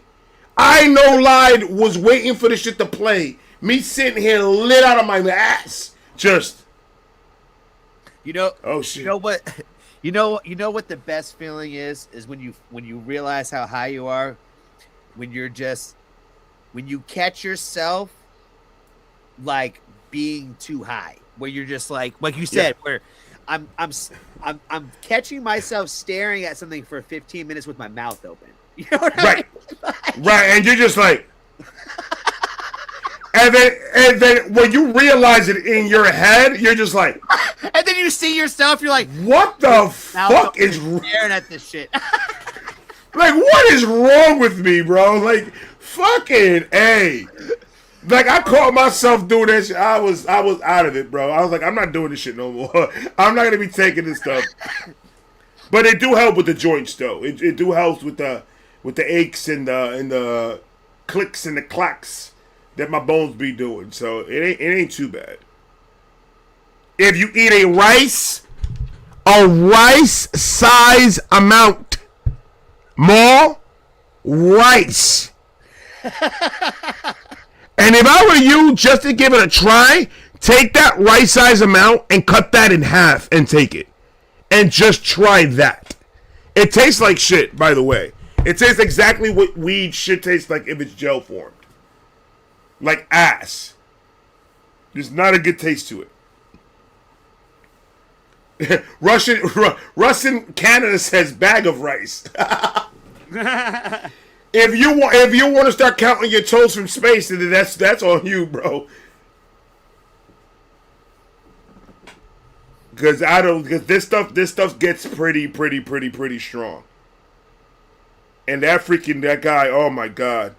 That's why you can't listen to nobody out here, Johnny. You can't listen to nobody out here. They give you bad information, you get fucked. Yeah, and taking the whole of any kind of concentrate sounds like a lot. You know what I mean? Like if it's concentrate form, taking the whole version of anything is probably it's wild. Much. Yeah, like I don't dab a lot. I dab like when in Rome, right? So if I'm around somebody that dabs or whatever, and they fire it up or whatever, I'll hit it. But I'm like, I don't go out of my way to go dab. So. Oh yeah, no, that dabbing shit is. I did one dab situation that made me look at my steering wheel and just hold on to dear life, and didn't know if the car was moving or not, bro. I was losing it. I would never do that. Like I got a dab machine, and I bought some fucking shards from the dispensary, and I didn't like that high because that high literally had me paranoid. So I kind of don't do it no more. I don't really like it because to me, I feel like it gives me like a high that I cough a fuck ton, where I'm just for like 10 minutes, and then like once I'm done, it's a good high for about like 20 minutes, and then it's like, all right, somebody like light the blunt up. You know what I mean? When right. Too fast afterwards. You know what I mean? Right. Me, it was like, it started giving me like, in the moment of being high, it gave me a lot of paranoia. It gave me like a lot of like uncertainty and like, I don't like this feeling. Like it was like not to sound like the guy like Zach Galifianakis, but it was a shapeless high. It didn't really have anything. And like, you're right, like after a couple, like a 30 minutes, 45 minutes, you're like, all right, well, who's rolling? Because I'm done. I need a blunt. Like, yeah, and I don't want to cough again for 10 minutes, so. Right. Well, we got messages from Maul. Maul is very happy this meetup is happening. And Steve says is enjoying our organic conversation. It has been a great combo, bro. Absolutely. Indeed, man. It's been a great time hanging out with you, man. I've been looking forward to this. I know we've been talking about it for a little bit, and I'm glad that we were finally able to be able to sit down, especially like, again, New Year, kind of starting both of our channels off in a positive direction, doing something together this way. So I think it's been awesome, man. Absolutely, bro. I love you. I love your channel. I love your community. I'm looking forward to being able to, hang out with you again in the future, and whatever. Absolutely, bro. This is like I tell. Bring us, man. Like I tell my people, bro. Like this is like whatever you need. This is if you want to jump up here because you want to promote something, you just hit me up and say, "Hey, Ray, you got time to go up on the podcast? I want to promote this." And we're in it, bro. Just let me know, bro. This is your house. You got the keys. Just stay off my fucking pizza rolls. As long as you leave my pizza rolls alone, you can do whatever the fuck you want. Awesome, man. Yeah, man. It's been awesome hanging out with you today, man. It's been a lot of fun. Like I said, I knew when you had threw out the invite for us to hang out on this podcast, I was like, this is gonna be a good time. Of all the, I'm not gonna say because there's been some that we haven't done out here yet, right? So I'm not gonna say any of the collabs I've done in the past. We're not talking about none of that. But there's been some people who have asked where I'm like, I don't know. You know what I mean? I'm not sure. But I'm like, when you asked, I was like, 1,000%. I remember when they're like, would you be interested in hanging out with Uncle Ray? I was like, fuck yeah, I would. That's my guy. Let's do it. I love it, man. Like I said, bro, this is your home now.